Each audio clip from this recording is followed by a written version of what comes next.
ನಮಸ್ಕಾರ ಸ್ನೇಹಿತರೆ. ಸಾಲ ಮಾಡುವುದು ಎಂದಿಗೂ ತಪ್ಪಿಸಿಕೊಳ್ಳಲಾಗದ ಒಂದು ಬಲೆ ಎಂದು ನೀವು ಭಯಪಡುತ್ತೀರಾ?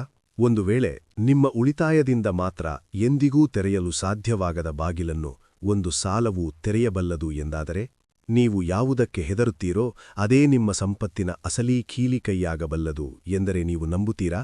ಸಾಲವು ನಿಮ್ಮನ್ನು 10 ವರ್ಷಗಳಷ್ಟು ಮುಂದೆ ಕೊಂಡೊಯ್ಯಬಲ್ಲದು. ಆದರೆ ಅದಕ್ಕಾಗಿ ನೀವು ಆ ಸಾಲವನ್ನು ಕನಿಷ್ಠ 10 ವರ್ಷಗಳ ಕಾಲ ಬಾಳಿಕೆ ಬರುವಂತಹ ಆಸ್ತಿಯನ್ನು ನಿರ್ಮಿಸಲು ಬಳಸಬೇಕು. ಈಗ ಭಯದಲ್ಲಿ ಬದುಕುವುದನ್ನು ನಿಲ್ಲಿಸಿ ಒಂದು ನಿರ್ದಿಷ್ಟ ಉದ್ದೇಶದೊಂದಿಗೆ ಕಾರ್ಯಪ್ರವೃತ್ತರಾಗುವ ಸಮಯ ಬಂದಿದೆ. ಏಕೆಂದರೆ ಸಾಲವು ಯಾವಾಗಲೂ ಹೊರೆಯಾಗಬೇಕಿಲ್ಲ. ಯಾವಾಗ ಅದನ್ನು ವಿವೇಚನೆ, ನಿಖರತೆ ಮತ್ತು ಶಿಸ್ತಿನಿಂದ ನಿರ್ವಹಿಸುತ್ತೇವೆಯೋ ಆಗ ಅದು ಆರ್ಥಿಕ ಸ್ವಾತಂತ್ರ್ಯದ ಏಣಿಯಾಗುತ್ತದೆ. ಸಾಲ ಎಂಬುದು ಕೇವಲ ಒಂದು ಸಾಧನ. ತಪ್ಪು ಕೈಯಲ್ಲಿದ್ದರೆ ಅದು ವಿನಾಶಕ್ಕೆ ಕಾರಣವಾಗುತ್ತದೆ. ಆದರೆ ಸರಿಯಾದ ವ್ಯಕ್ತಿಯ ಕೈಯಲ್ಲಿದ್ದರೆ ಅದು ಸಂಪತ್ತನ್ನು 10 ಪಟ್ಟು ಹೆಚ್ಚಿಸುತ್ತದೆ. ಶ್ರೀಮಂತರು ಸಾಲಕ್ಕೆ ಹೆದರುವುದಿಲ್ಲ. ಬದಲಾಗಿ ಅವರು ಅದನ್ನು ಕರಗತ ಮಾಡಿಕೊಳ್ಳುತ್ತಾರೆ ಮತ್ತು ಅದನ್ನು ತಮ್ಮ ಬೆಳವಣಿಗೆಯ ಶಕ್ತಿಯನ್ನಾಗಿ, ಲೆವರೇಜ್ ಆಗಿ ಬದಲಾಯಿಸಿಕೊಳ್ಳುತ್ತಾರೆ. ಈ ಆಡಿಯೋ ಬುಕ್ ಆ ವ್ಯತ್ಯಾಸವನ್ನು ಅರ್ಥಮಾಡಿಕೊಳ್ಳಲು ಮತ್ತು ಹಣಕಾಸಿನ ನಿಯಮಗಳನ್ನು ಕರಗತ ಮಾಡಿಕೊಳ್ಳಲು ನಿಮಗೆ ನೀಡುತ್ತಿರುವ ಒಂದು ದಾರಿದೀಪ. ನೆನಪಿಡಿ, ಬುದ್ಧಿವಂತರು ತಮ್ಮನ್ನು ಆರ್ಥಿಕವಾಗಿ ಕುಗ್ಗಿಸುವ ಹೊಣೆಗಾರಿಕೆಗಳಿಗಾಗಿ ಸಾಲ ಮಾಡುವುದಿಲ್ಲ. ಬದಲಾಗಿ ತಮಗೆ ಮರಳಿ ಹಣ ತಂದುಕೊಡುವ ಆಸ್ತಿಗಳನ್ನು ನಿರ್ಮಿಸಲು ಸಾಲ ಮಾಡುತ್ತಾರೆ. ನಾವೀಗ ಶ್ರೀಮಂತರ ರಹಸ್ಯಗಳನ್ನು ಬಿಚ್ಚಿಡಲಿದ್ದೇವೆ. ನೀವು ಎರವಲು ಪಡೆಯುವ ಪ್ರತಿ ರೂಪಾಯಿಯನ್ನು ನೋಡುವ ನಿಮ್ಮ ದೃಷ್ಟಿಕೋನವನ್ನೇ ಇದು ಬದಲಾಯಿಸಲಿದೆ. ನಿಮ್ಮ ಆರ್ಥಿಕ ವಾಸ್ತವವನ್ನು ಬದಲಾಯಿಸಲು ಮತ್ತು ಹಣವೂ ನಿಮ್ಮ ಸೇವಕನಾಗುವಂತೆ ಮಾಡಲು ನೀವು ಸಿದ್ಧರಿದ್ದರೆ ದಯವಿಟ್ಟು ಈ ಆಡಿಯೋ ಬುಕ್ ಅನ್ನು ಲೈಕ್ ಮಾಡಿ ಮತ್ತು ಯಶಸ್ಸಿನ ಹಾದಿಯಲ್ಲಿ ಇಂತಹ ಮತ್ತಷ್ಟು ಆಡಿಯೋ ಬುಕ್ಗಳಿಗಾಗಿ ನಮ್ಮ ಚಾನೆಲ್ಗೆ ಸಬ್ಸ್ಕ್ರೈಬ್ ಮಾಡಿ. Noise cancellation. ಅಧ್ಯಾಯ 1. ಹೂಡಿಕೆಗಾಗಿ ಸಾಲ ಮಾಡಿ, ಅನುಭೋಗಕ್ಕಲ್ಲ. ಸಾಲ ಎಂಬುದು ಬೆಂಕಿಯಂತೆ. ಅದು ಉತ್ತಮ ಸೇವಕನಾಗಬಲ್ಲದು, ಆದರೆ ಅತ್ಯಂತ ಕ್ರೂರ ಯಜಮಾನ. ಶ್ರೀಮಂತರಿಗೂ ಮತ್ತು ಆರ್ಥಿಕವಾಗಿ ಪರದಾಡುವವರಿಗೂ ಇರುವ ಮೂಲಭೂತ ವ್ಯತ್ಯಾಸವು ಅವರು ಗಳಿಸುವ ಹಣದ ಪ್ರಮಾಣವಲ್ಲ, ಬದಲಾಗಿ ಅವರು ಆ ಸಾಲವನ್ನು ಹೇಗೆ ಬಳಸುತ್ತಾರೆ ಎಂಬುದು. ಸಮಾಜವು ನಿಮ್ಮ ಮನಸ್ಸಿನಲ್ಲಿ ಒಂದು ವಿಷಯವನ್ನು ಆಳವಾಗಿ ಬಿತ್ತಿದೆ: ಎಲ್ಲಾ ಸಾಲಗಳು ಕೆಟ್ಟವು ಅಥವಾ ಸಾಲದಿಂದ ಸಂಪೂರ್ಣವಾಗಿ ದೂರವಿರುವುದೇ ಆರ್ಥಿಕ ಶಿಸ್ತಿನ ಪರಮಾವಧಿ ಎಂದು. ಆದರೆ ಇದು ಜನರನ್ನು ಬಡವರನ್ನಾಗಿಡುವ ಒಂದು ಸಂಕುಚಿತ ದೃಷ್ಟಿಕೋನ. ಸತ್ಯವು ಇದಕ್ಕಿಂತ ಭಿನ್ನವಾಗಿದೆ. ನಿಮ್ಮ ಆರ್ಥಿಕ ಜೀವನದಲ್ಲಿ ಬದಲಾವಣೆ ಬೇಕೆಂದರೆ ಮೊದಲು ನಿಮ್ಮ ಮನೋಭಾವ ಬದಲಾಗಬೇಕು. ಸಾಲವನ್ನು ನಿಮ್ಮ ಕೈಯಲ್ಲಿಲ್ಲದ ಐಶ್ವರ್ಯರಾಮ ವಸ್ತುಗಳನ್ನು ಖರೀದಿಸುವ ದಾರಿಯನ್ನಾಗಿ ನೋಡಬೇಡಿ. ಬದಲಾಗಿ ನಿಮ್ಮ ನಿಯಂತ್ರಣದಲ್ಲಿಲ್ಲದ ಆಸ್ತಿಗಳನ್ನು ಅಂದರೆ ಆಸೆಟ್ಸ್ಗಳನ್ನು ಪಡೆಯುವ ಸಾಧನವನ್ನಾಗಿ ನೋಡಿ. ನಿಮ್ಮ ಆರ್ಥಿಕ ಶಿಕ್ಷಣದ ಮೊದಲು ಮತ್ತು ಪ್ರಮುಖ ಪಾಠವೆಂದರೆ ಅನುಭೋಗಕ್ಕಾಗಿ ಸಾಲ ಮಾಡುವುದನ್ನು ಸಂಪೂರ್ಣವಾಗಿ ನಿರಾಕರಿಸುವುದು. ಇದು ಕೇವಲ ಸಲಹೆಯಲ್ಲ, ಶ್ರೀಮಂತರಾಗಲು ಬಯಸುವ ಪ್ರತಿಯೊಬ್ಬರಿಗೂ ಇದೊಂದು ಆಜ್ಞೆ. ನೀವು ಅಗತ್ಯಕ್ಕಿಂತ ಹೆಚ್ಚಿನ ಬೆಲೆಯ ಕಾರ್ ಖರೀದಿಸಲು, 1 ವಾರದ ಪ್ರವಾಸಕ್ಕೆ ಹೋಗಲು ಅಥವಾ ಮುಂದಿನ ಸೀಸನ್ನಲ್ಲಿ ಹಳೆಯದಾಗುವ ಬಟ್ಟೆಗಳಿಗಾಗಿ ಸಾಲ ಮಾಡಿದರೆ ನೀವು ನಿಮ್ಮ ಆರ್ಥಿಕ ಭವಿಷ್ಯವನ್ನೇ ಹತ್ಯೆ ಮಾಡುತ್ತಿದ್ದೀರಿ ಎಂದರ್ಥ. ಬೆಲೆ ಕುಸಿಯುವ ವಸ್ತುಗಳಿಗಾಗಿ ನೀವು ಸಾಲ ಮಾಡುತ್ತಿದ್ದೀರಿ ಎಂದರೆ ನೀವು 2 ರೀತಿಯಲ್ಲಿ ನಷ್ಟ ಅನುಭವಿಸುತ್ತಿದ್ದೀರಿ. ಒಂದೆಡೆ ಬ್ಯಾಂಕಿಗೆ ಬಡ್ಡಿ ಕಟ್ಟುತ್ತಿದ್ದೀರಿ, ಇನ್ನೊಂದೆಡೆ ಆ ವಸ್ತುವಿನ ಮೌಲ್ಯ ದಿನದಿಂದ ದಿನಕ್ಕೆ ಕುಸಿಯುತ್ತಿದೆ. ಇದು ಹಣದ ಉಸಿರುಗಟ್ಟಿಸುವ ಕೆಲಸ. ಅನುಭೋಗದ ಸಾಲಗಳು ಆಧುನಿಕ ಯುಗದ ಬೇಡಿಗಳು. ನಿಮ್ಮ ಆದಾಯಕ್ಕೆ ಮೀರಿದ ಜೀವನ ಶೈಲಿಯನ್ನು ನೀವು ಸಾಲದ ಮೂಲಕ ನಡೆಸುತ್ತಿದ್ದರೆ ನೀವು ನಿಮ್ಮ ಇಂದಿನ ಕ್ಷಣಿಕ ಸಂತೋಷಕ್ಕಾಗಿ ನಿಮ್ಮ ಭವಿಷ್ಯದ ಹಣವನ್ನು ಕದಿಯುತ್ತಿದ್ದೀರಿ ಎಂದರ್ಥ. ನೆನಪಿಡಿ, ಕ್ರೆಡಿಟ್ ಕಾರ್ಡ್ ಮೂಲಕ ತಿಂದ ಊಟಕ್ಕೆ ನೀವು ಪಾವತಿಸುವ ಪ್ರತಿ ರೂಪಾಯಿ ಬಡ್ಡಿಯೂ ನಿಮ್ಮ ಕೈಯಿಂದ ಶಾಶ್ವತವಾಗಿ ಹೋದಂತೆ. ಅದು ಮತ್ತೆಂದೂ ನಿಮಗಾಗಿ ಕೆಲಸ ಮಾಡುವುದಿಲ್ಲ. ಶ್ರೀಮಂತರಿಗೆ ಈ ಕಟುಸತ್ಯ ಗೊತ್ತು. ಅವರು ಶ್ರೀಮಂತರಂತೆ ಕಾಣಿಸಿಕೊಳ್ಳಲು ಸಾಲ ಮಾಡುವುದಿಲ್ಲ, ಅವರು ನಿಜವಾಗಿಯೂ ಶ್ರೀಮಂತರಾಗಲು ಸಾಲವನ್ನು ಬಳಸುತ್ತಾರೆ. ಇಲ್ಲಿ ನಾವು ಸಾಲ ಪಡೆಯಲು ಇರುವ ಏಕೈಕ ಸರಿಯಾದ ಕಾರಣಕ್ಕೆ ಬರುತ್ತೇವೆ: ಹೂಡಿಕೆ, ಇನ್ವೆಸ್ಟ್ಮೆಂಟ್. ಹೂಡಿಕೆಗಾಗಿ ಸಾಲ ಮಾಡುವುದು ಎಂದರೆ ಇತರರ ಹಣವನ್ನು ಬಳಸಿ ತಮಗೆ ಲಾಭ ತಂದುಕೊಡುವ ಆಸ್ತಿಯನ್ನು ಖರೀದಿಸುವುದು. ಇಲ್ಲಿ ಲೆಕ್ಕಾಚಾರ ಬಹಳ ಸರಳ. ನೀವು 6% ಬಡ್ಡಿ ದರದಲ್ಲಿ ಹಣವನ್ನು ಪಡೆದು ಅದನ್ನು 12% ಲಾಭ ನೀಡುವ ವ್ಯವಹಾರ ಅಥವಾ ರಿಯಲ್ ಎಸ್ಟೇಟ್ನಲ್ಲಿ ತೊಡಗಿಸಿದರೆ ನಿಮ್ಮದಲ್ಲದ ಹಣದ ಮೇಲೆ ನೀವು ಲಾಭ ಗಳಿಸುತ್ತಿದ್ದೀರಿ. ಇದನ್ನೇ ಲಿವರೇಜ್ ಎನ್ನುತ್ತಾರೆ.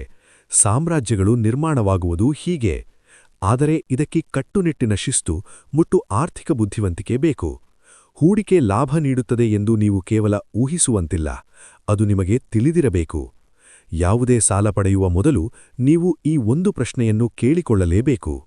ಈ ಸಾಲ ನನ್ನ ಜೇಬಿಗೆ ಹಣ ತರುತ್ತದೆಯೇ ಅಥವಾ ನನ್ನ ಜೇಬಿನಿಂದ ಹಣ ಕಸಿದುಕೊಳ್ಳುತ್ತದೆಯೇ? ಒಂದು ವೇಳೆ ಅದು ಹಣ ಕಸಿದುಕೊಳ್ಳುತ್ತದೆ ಎಂದಾದರೆ ತಕ್ಷಣ ಅಲ್ಲಿಂದ ಹಿಂದೆ ಸರಿಯಿರಿ. ಇಲ್ಲಿ ಯಾವುದೇ ರಾಜಿಯಿಲ್ಲ. ಸಾಲದ ಕಂತುಗಳನ್ನು ಕಳೆದ ನಂತರವೂ ಪ್ರತಿ ತಿಂಗಳು ನಿಮಗೆ ಲಾಭ ತಂದುಕೊಡುವ ಬಾಡಿಗೆ ಮನೆ ಒಳ್ಳೆಯ ಸಾಲ. ಹೆಚ್ಚು ಆರ್ಡರ್ಗಳನ್ನು ಪೂರೈಸಿಕೊಳ್ಳಲು ಬೇಕಾದ ಕಚ್ಚಾ ವಸ್ತುಗಳನ್ನು ಖರೀದಿಸಲು ಮಾಡುವ ವ್ಯಾಪಾರದ ಸಾಲ ಒಳ್ಳೆಯ ಸಾಲ. ಇಂತಹ ಸಂದರ್ಭಗಳಲ್ಲಿ ಆ ಆಸ್ತಿಯೇ ಸಾಲವನ್ನು ತೀರಿಸುತ್ತದೆ ಮತ್ತು ನಿಮಗೆ ಲಾಭವನ್ನು ಉಳಿಸುತ್ತದೆ. ಇಲ್ಲಿ ಆಸ್ತಿಯೇ ಭಾರವನ್ನು ಹೊರುತ್ತದೆ, ನೀವಲ್ಲ.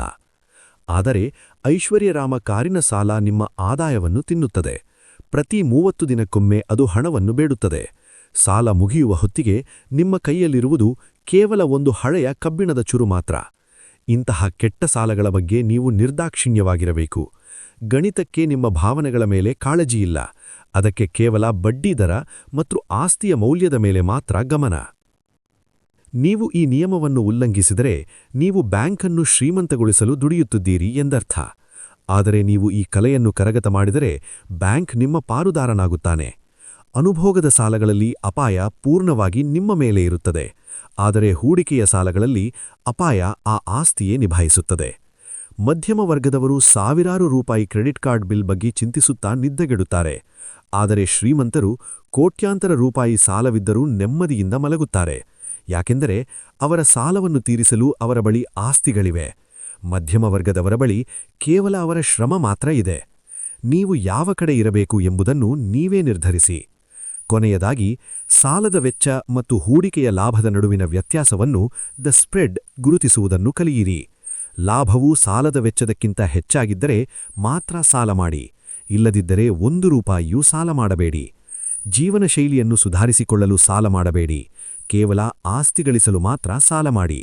ಈ ಸರಳ ತತ್ವವೇ ನಿಮ್ಮ ಆರ್ಥಿಕ ಯಶಸ್ಸಿನ ಬುನಾದಿ. ಸಾಲವು ನಿಮ್ಮ ಭವಿಷ್ಯವನ್ನು ಹಾಳು ಮಾಡುವ ಆಯುಧವಾಗದ ಬದಲು ನಿಮ್ಮನ್ನು ಆರ್ಥಿಕ ಸ್ವಾತಂತ್ರ್ಯದತ್ತ ಮೇಲೆತ್ತುವ ಸಾಧನವಾಗಲಿ. Noise cancellation. ಅಧ್ಯಾಯ 2. ನೀವು ಮರುಪಾವತಿಸಬಲ್ಲಷ್ಟನ್ನು ಮಾತ್ರ ಸಾಲ ಮಾಡಿ. ಸಾಲಗಾರನು ಸಾಲ ನೀಡಿದವನ ಗುಲಾಮ. ಈ ಪ್ರಾಚೀನ ಜ್ಞಾನವು ನಮ್ಮ ಪ್ರಯಾಣದ 2ನೇ ಅಧ್ಯಾಯದ ಅಡಿಪಾಯ. ನೀವು ಬ್ಯಾಂಕಿನೊಳಗೆ ಕಾಲಿಡುವ ಬಗ್ಗೆ ಯೋಚಿಸುವ ಮೊದಲೇ ಈ ಸತ್ಯವನ್ನು ನಿಮ್ಮ ಮನಸ್ಸಿನಲ್ಲಿ ಅಚ್ಚೊಟ್ಟಿಕೊಳ್ಳಬೇಕು. ಹಣಕಾಸಿನ ಪ್ರಪಂಚದ ಅತ್ಯಂತ ನಿರ್ಣಾಯಕ ಪಾಠವನ್ನು ನೀವು ಈಗ ಕಲಿಯಲಿದ್ದೀರಿ. ಅದುವೇ ನೀವು ಮರುಪಾವತಿ ಮಾಡಬಲ್ಲಷ್ಟನ್ನು ಮಾತ್ರ ಸಾಲ ಪಡೆಯುವ ಕಲೆ. ಇದು ಕೇವಲ ಒಂದು ಸಲಹೆಯಲ್ಲ, ನಿಮ್ಮ ಆರ್ಥಿಕ ಉಳಿವಿನ ಅಂತಿಮ ಆಜ್ಞೆ. ನೀವು ಸಾಲ ಪಡೆದಾಗ ಇಂದಿನ ಬಂಡವಾಳಕ್ಕಾಗಿ ನಿಮ್ಮ ಭವಿಷ್ಯದ ಸ್ವಾತಂತ್ರ್ಯದ ಒಂದು ಭಾಗವನ್ನು ನೀವು ಮಾರಾಟ ಮಾಡುತ್ತಿರುತ್ತೀರಿ. ಈ ವಿನಿಮಯದಲ್ಲಿ ನೀವು ಒಂದು ಸಣ್ಣ ತಪ್ಪು ಲೆಕ್ಕಾಚಾರ ಮಾಡಿದರೂ ನಿಮ್ಮ ಕರಾರಿನಲ್ಲಿರುವ ಬಡ್ಡಿ ದರಕ್ಕಿಂತಲೂ ಹೆಚ್ಚಿನ ಬೆಲೆಯನ್ನು ನೀವು ತೆರಬೇಕಾಗುತ್ತವೆ. ಈ ವ್ಯವಹಾರವನ್ನು ನೀವು ಒಬ್ಬ ಸರ್ಜನ್ನ ನಿಖರತೆಯಿಂದ ಮತ್ತು ಒಬ್ಬ ನ್ಯಾಯಾಧೀಶನ ಸಂಶಯ ದೃಷ್ಟಿಯಿಂದ ಅಪ್ರೋಚ್ ಮಾಡಬೇಕು. ನೀವು ಅಳವಡಿಸಿಕೊಳ್ಳಬೇಕಾದ ಮೊದಲ ನಿಯಮವೆಂದರೆ ಭರವಸೆ, ಹೋಪ್ ಎಂಬುದು ಒಂದು ಕಾರ್ಯತಂತ್ರವಲ್ಲ. ಯಾವುದೇ ಸಾಲದ ಒಪ್ಪಂದಕ್ಕೆ ಸಹಿ ಹಾಕುವ ಮೊದಲು ನಿಮ್ಮ ಬಳಿ ಸ್ಪಷ್ಟವಾದ ಮತ್ತು ವಾಸ್ತವಿಕವಾದ ನಿರ್ಗಮನ ಹಾದಿ ಇರಬೇಕು. ಅದು ಯಾವುದೇ ಪವಾಡಗಳ ಮೇಲೆ ಅಥವಾ ಅದೃಷ್ಟದ ಮೇಲೆ ಅವಲಂಬಿತವಾಗಿರಬಾರದು. ನೀವು ಸೃಷ್ಟಿಸುತ್ತಿರುವ ಈ ಹೊಣೆಗಾರಿಕೆಯಿಂದ ಹೊರಬರುತ್ತೀರಿ ಎಂಬುದು ನಿಮಗೆ ಮೊದಲೇ ತಿಳಿದಿರಬೇಕು. ಹೆಚ್ಚಿನ ಜನರು ಸೋಲಲು ಕಾರಣವೇನೆಂದರೆ ಅವರು ಕಟು ವಾಸ್ತವಕ್ಕಿಂತ ಹೆಚ್ಚಾಗಿ ಭವಿಷ್ಯದ ಆಶಾವಾದಿ ಕಲ್ಪನೆಗಳ ಮೇಲೆ ಸಾಲ ಮಾಡುತ್ತಾರೆ. ಮುಂದಿನ ವರ್ಷ ವ್ಯಾಪಾರ 3 ಪಟ್ಟು ಹೆಚ್ಚಾಗುತ್ತದೆ ಅಥವಾ ಪ್ರಮೋಷನ್ ಸಿಗುವುದು ಖಚಿತ ಎಂದು ತಮಗೆ ತಾವು ಸುಳ್ಳು ಹೇಳಿಕೊಳ್ಳುತ್ತಾರೆ. ಇದು ಮಾರಣಾಂತಿಕ ತಪ್ಪು. ಭವಿಷ್ಯದಲ್ಲಿ ಬರಬಹುದಾದ ಹಣದ ಮೇಲೆ ಎಂದಿಗೂ ಸಾಲ ಮಾಡಬೇಡಿ. ಬದಲಾಗಿ ಇಂದಿನ ನಿಮ್ಮ ಆದಾಯದ ಸಾಮರ್ಥ್ಯದ ಮೇಲೆ ಮಾತ್ರ ಸಾಲ ಮಾಡಿ. ನಿಮ್ಮ ಬ್ಯಾಂಕ್ ಬ್ಯಾಲೆನ್ಸ್ ಇಂದು ಹೇಗಿದೆಯೋ ಹಾಗೆಯೇ ನೋಡಿ, 6 ತಿಂಗಳ ನಂತರ ಹೇಗಿರಬಹುದು ಎಂದು ಊಹಿಸಬೇಡಿ. ಇಂದಿನ ಆದಾಯದಲ್ಲಿ ನೀವು ಕಂತುಗಳನ್ನು ಕಟ್ಟಲು ಸಾಧ್ಯವಿಲ್ಲದಿದ್ದರೆ ಆ ಸಾಲ ನಿಮಗೆ ಲಭ್ಯವಿಲ್ಲ ಎಂದೇ ಅರ್ಥ. ನಿಮ್ಮನ್ನು ಸುರಕ್ಷಿತವಾಗಿರಿಸಲು ನಿಮ್ಮ ಸಾಲ ಮತ್ತು ಆದಾಯದ ಅನುಪಾತವನ್ನು ಕಟ್ಟುನಿಟ್ಟಾಗಿ ಲೆಕ್ಕಹಾಕಿ. ಇದು ನಿಮ್ಮ ಭಾವನೆಗಳನ್ನು ಬದಿಗಿಟ್ಟು ಸತ್ಯವನ್ನು ತೋರಿಸುವ ಗಣಿತದ ಕನ್ನಡಿ. ನಿಮ್ಮ ಒಟ್ಟು ಮಾಸಿಕ ಸಾಲದ ಪಾವತಿಗಳು ನಿಮ್ಮ ಒಟ್ಟು ಆದಾಯಕ್ಕಿಂತ ಹೆಚ್ಚಾಗುತ್ತಿದ್ದರೆ ನೀವು ಬಲೆಗೆ ಬೀಳುತ್ತಿದ್ದೀರಿ ಎಂದರ್ಥ. ತುರ್ತು ಪರಿಸ್ಥಿತಿಗಳು ಯಾವಾಗ ಬೇಕಾದರೂ ಬರಬಹುದು. ಉದ್ಯಮಗಳು ಬದಲಾಗಬಹುದು ಅಥವಾ ಅನಿರೀಕ್ಷಿತ ಖರ್ಚುಗಳು ಎದುರಾಗಬಹುದು.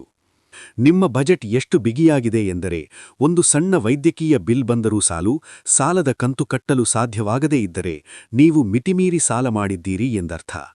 ನೀವು ಕತ್ತಿಯ ಅಂಚಿನ ಮೇಲೆ ಬದುಕುತ್ತಿದ್ದೀರಿ ಮತ್ತು ಯಾವುದೋ ಒಂದು ದಿನ ನೀವು ಕೆಳಗೆ ಬೀಳುತ್ತೀರಿ. ಇಲ್ಲಿ ನಾವು ಅತಿಯಾದ ಸಾಲದ ಹೊಣೆಗಾರಿಕೆ, ಓವರ್ ಲೆವರೇಜಿಂಗ್ ಎಂಬ ವಿಷಯಕ್ಕೆ ಬರುತ್ತೇವೆ. ಇದು ಸಂಪತ್ತಿನ ಮೌನ ಕೊಲೆಗಾರ. ಅತಿಯಾದ ಸಾಲವು ನಿಮ್ಮ ಆಸ್ತಿಗಳನ್ನು ಬ್ಯಾಂಕ್ ವಶಪಡಿಸಿಕೊಳ್ಳುವ ಅಪಾಯಕ್ಕೆ ದೂಡುತ್ತದೆ. ನೀವು ನಿಮ್ಮ ಮನೆ, ಕಾರು ಅಥವಾ ವ್ಯವಹಾರದ ಆಸ್ತಿಯನ್ನು ಅಡಮಾನವಿಟ್ಟಾಗ ನೀವು ಪಾವತಿಯಲ್ಲಿ ವಿಫಲರಾದರೆ ಆ ಆಸ್ತಿಯನ್ನು ಕಿತ್ತುಕೊಳ್ಳುವ ಕಾನೂನುಬದ್ಧ ಹಕ್ಕನ್ನು ಸಾಲಗಾರನಿಗೆ ನೀಡುತ್ತೀರಿ. ನೀವು ಕಟ್ಟಬಯಸಿದ ಆಸ್ತಿಯನ್ನೇ ನಿಮ್ಮ ದುರಾಸೆ ಅಥವಾ ಅತಿ ಆತುರದಿಂದಾಗಿ ಕಳೆದುಕೊಳ್ಳುವ ಪರಿಸ್ಥಿತಿಯನ್ನು ಒಮ್ಮೆ ಕಲ್ಪಿಸಿಕೊಳ್ಳಿ. ಬ್ಯಾಂಕಿಗೆ ನಿಮ್ಮ ವೈಯಕ್ತಿಕ ಪರಿಸ್ಥಿತಿಗಳ ಮೇಲೆ ಕಾಳಜಿಯಿಲ್ಲ. ಅವರಿಗೆ ಕೇವಲ ತಮ್ಮ ಕರಾರಿನ ಮೇಲೆ ಮಾತ್ರ ಗಮನ. ನೀವು ಮಿತಿ ಮೀರಿದರೆ ಅದರ ಪರಿಣಾಮಗಳು ಅತ್ಯಂತ ಕಠಿಣ ಮತ್ತು ನಿರ್ದಯವಾಗಿರುತ್ತವೆ.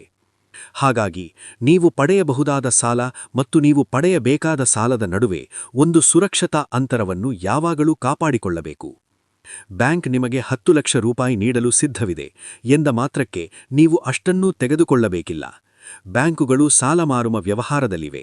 ಅವರು ನಿಮ್ಮ ಗರಿಷ್ಠ ಸಾಮರ್ಥ್ಯದವರೆಗೂ ಸಾಲ ನೀಡಲು ಒಪ್ಪುತ್ತಾರೆ. ಆ ಬಲೆಗೆ ಬೀಳಬೇಡಿ. ಬ್ಯಾಂಕ್ ನಿಗದಿಪಡಿಸಿದ ಮಿತಿಗಿಂತ ತೀರಾ ಕಡಿಮೆಯಿರುವ ಮಿತಿಯನ್ನು ನೀವೇ ಹಾಕಿಕೊಳ್ಳಿ. ಬ್ಯಾಂಕ್ ನೀಡುವ ಮೊತ್ತ ಮತ್ತು ನೀವು ಸ್ವೀಕರಿಸುವ ಮೊತ್ತದ ನಡುವಿನ ಈ ಅಂತರವೇ ನಿಮ್ಮ ರಕ್ಷಾಕವಚ. ಬಡ್ಡಿ ದರ ಏರಿದರೂ ಅಥವಾ ಆದಾಯ ಸ್ವಲ್ಪ ಕುಸಿದರೂ ನಿಮ್ಮ ಜೀವನದ ಮೇಲೆ ನಿಮ್ಮದೇ ನಿಯಂತ್ರಣವಿರಲು ಇದು ಸಹಕಾರಿ. ಅನಗತ್ಯ ಬಂಡವಾಳಕ್ಕೆ ಬೇಡ ಎಂದು ಹೇಳುವ ಶಿಸ್ತು ನಿಮಗಿರಬೇಕು. ನೀವು ಸಾಲ ಮಾಡುವ ಪ್ರತಿ ರೂಪಾಯಿಯೂ ಬಡ್ಡಿಯ ರೂಪದಲ್ಲಿ ಆಹಾರವನ್ನು ಕೇಳುತ್ತದೆ. ಎಷ್ಟು ಹೆಚ್ಚು ಸಾಲ ಮಾಡುತ್ತೀರೋ ಅಷ್ಟು ಭಾರವನ್ನು ನಿಮ್ಮ ಭವಿಷ್ಯದ ಹೆಗಲಿನ ಮೇಲೆ ಹೇರುತ್ತೀರಿ. ನಿಮ್ಮ ಗುರಿ ಸಾಲ ನಿಮಗಾಗಿ ಕೆಲಸ ಮಾಡುವಂತೆ ಮಾಡುವುದೇ ಹೊರತು ನೀವು ಸಾಲಕ್ಕಾಗಿ ಕೆಲಸ ಮಾಡುವುದಲ್ಲ. ನೀವು ಮರುಪಾವತಿಸಬಲ್ಲಷ್ಟನ್ನೇ ಸಾಲ ಮಾಡುವ ತತ್ವಕ್ಕೆ ಬದ್ಧರಾದಾಗ ಅಧಿಕಾರದ ಚುಕ್ಕಾಣಿ ನಿಮ್ಮ ಕೈಗೆ ಬರುತ್ತದೆ. ನಿಮ್ಮ ಅಡಿಪಾಯ ಭದ್ರವಾಗಿದೆ, ನಿಮ್ಮ ಲೆಕ್ಕಾಚಾರ ಸರಿಯಾಗಿದೆ ಮತ್ತು ನಿಮ್ಮ ಅಪಾಯದ ನಿರ್ವಹಣೆ ನಿಮ್ಮ ಕೈಯಲ್ಲಿದೆ ಎಂದ ಆತ್ಮವಿಶ್ವಾಸ ನಿಮ್ಮದಾಗುತ್ತದೆ. ಶ್ರೀಮಂತರು ಹೀಗೆಯೇ ಕಾರ್ಯನಿರ್ವಹಿಸುತ್ತಾರೆ. ಅವರು ಸಾಲದೊಂದಿಗೆ ಜೂಜಾಡುವುದಿಲ್ಲ. ಅವರು ಅದನ್ನು ಲೆಕ್ಕಾಚಾರದ ನಿಖರತೆಯೊಂದಿಗೆ ಬಳಸುತ್ತಾರೆ. ನೀವು ಅದನ್ನೇ ಮಾಡಬೇಕು. ಮಹತ್ವಾಕಾಂಕ್ಷೆ ನಿಮ್ಮ ಕಣ್ಣುಗಳನ್ನು ಕುರುಡಾಗಿಸಬಾರದು. ಬುದ್ಧಿವಂತರಾಗಿ, ಸಂಪ್ರದಾಯಬದ್ಧರಾಗಿ ಮತ್ತು ಭವಿಷ್ಯ ಎಂಥವುದೇ ಇರಲಿ, ನೀವು ಸಾಲ ಮಾಡಿದ ಪ್ರತಿ ಪೈಸವನ್ನು ಮರುಪಾವತಿಸುವ ಸಾಮರ್ಥ್ಯವನ್ನು ಹೊಂದಿರಿ. ನಾಯ್ಸ್ ಕ್ಯಾನ್ಸಲೇಷನ್ ಅಧ್ಯಾಯ 3. ಲಿವರೇಜ್ನ ಮಹಾನ್ ಶಕ್ತಿಯನ್ನು ತಿಳಿಯಿರಿ. ನಿಮ್ಮ ಜೀವನದುದ್ದಕ್ಕೂ ನಿಮಗೆ ಒಂದು ಸುಳ್ಳನ್ನು ಹೇಳಲಾಗಿದೆ.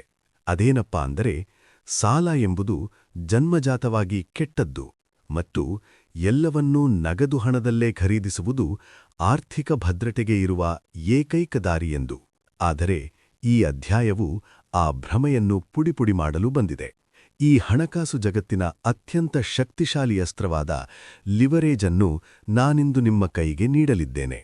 ಹಣಕ್ಕಾಗಿ ಕೆಲಸ ಮಾಡುವವರು ಮತ್ತು ಹಣವು ತಮಗಾಗಿ ಕೆಲಸ ಮಾಡುವಂತೆ ಮಾಡುವವರ ನಡುವಿನ ಪ್ರಮುಖ ವ್ಯತ್ಯಾಸವೇ ಈ ಲಿವರೇಜ್. ಇದು ಸಾಧಾರಣ ಬೆಳವಣಿಗೆಗೂ ಮತ್ತು ಸ್ಫೋಟಕ ಬೆಳವಣಿಗೆಗೂ ಇರುವ ಅಂತರ. ಲಿವರೇಜ್ ಇಲ್ಲದೆ ಕೆಲಸ ಮಾಡುವುದೆಂದರೆ ಕೇವಲ ನಿಮ್ಮ 2 ಕೈಗಳಿಂದ ಮತ್ತು ನಿಮ್ಮಲ್ಲಿರುವ ಅಲ್ಪ ಬಂಡವಾಳದಿಂದ ಕಲ್ಲುಗಳನ್ನು ಒಂದೊಂದಾಗಿ ಎತ್ತುವುದು ಎಂದರ್ಥ. ಆದರೆ ಶ್ರೀಮಂತರು ಅದೇ ಕಲ್ಲುಗಳನ್ನು ಎತ್ತಲು ಭಾರೀ ಯಂತ್ರೋಪಕರಣಗಳನ್ನು ಬಳಸುತ್ತಿದ್ದಾರೆ. ಲಿವರೇಜ್ ಎಂದರೆ ಒಂದು ಆಸ್ತಿಯ ಮೇಲೆ 100ಕ್ಕೆ 100ರಷ್ಟು ಲಾಭವನ್ನು ಪಡೆಯಲು ನೀವು ಆ ಆಸ್ತಿಯ 100ಕ್ಕೆ 100ರಷ್ಟು ಒಡೆಯರಾಗಿರಬೇಕಿಲ್ಲ. ಬದಲಾಗಿ ಅದನ್ನು ನಿಮ್ಮ ನಿಯಂತ್ರಣದಲ್ಲಿಟ್ಟುಕೊಂಡರೆ ಸಾಕು. ಸ್ಮಾರ್ಟ್ ಡೆಟ್ ಅಥವಾ ಬುದ್ಧಿವಂತಿಕೆಯಿಂದ ಮಾಡಿದ ಸಾಲವು ಆ ನಿಯಂತ್ರಣಕ್ಕೆ ಬೇಕಾದ ಸಾಧನ. ಇದು ಜೂಜಲ್ಲ, ಇದು ಹಣಕಾಸಿನ ಜಗತ್ತಿನಲ್ಲಿ ಅನ್ವಯಿಸಲಾದ ಭೌತಶಾಸ್ತ್ರದ ಸಿದ್ಧಾಂತ. ಒಂದು ರಿಯಲ್ ಎಸ್ಟೇಟ್ ಉದಾಹರಣೆಯನ್ನು ಗಮನಿಸೋಣ. ನಿಮ್ಮ ಬಳಿ 1 ಲಕ್ಷ ರೂಪಾಯಿ ನಗದು ಇದೆ ಎಂದು ಭಾವಿಸೋಣ. ಹಳೆಯ ಸಂಪ್ರದಾಯವಾದಿ ಆಲೋಚನೆಯಂತೆ ನೀವು ಆ ಪೂರ್ಣ ಹಣದಿಂದ 1,00,001 ಮನೆಯನ್ನು ಖರೀದಿಸುತ್ತೀರಿ.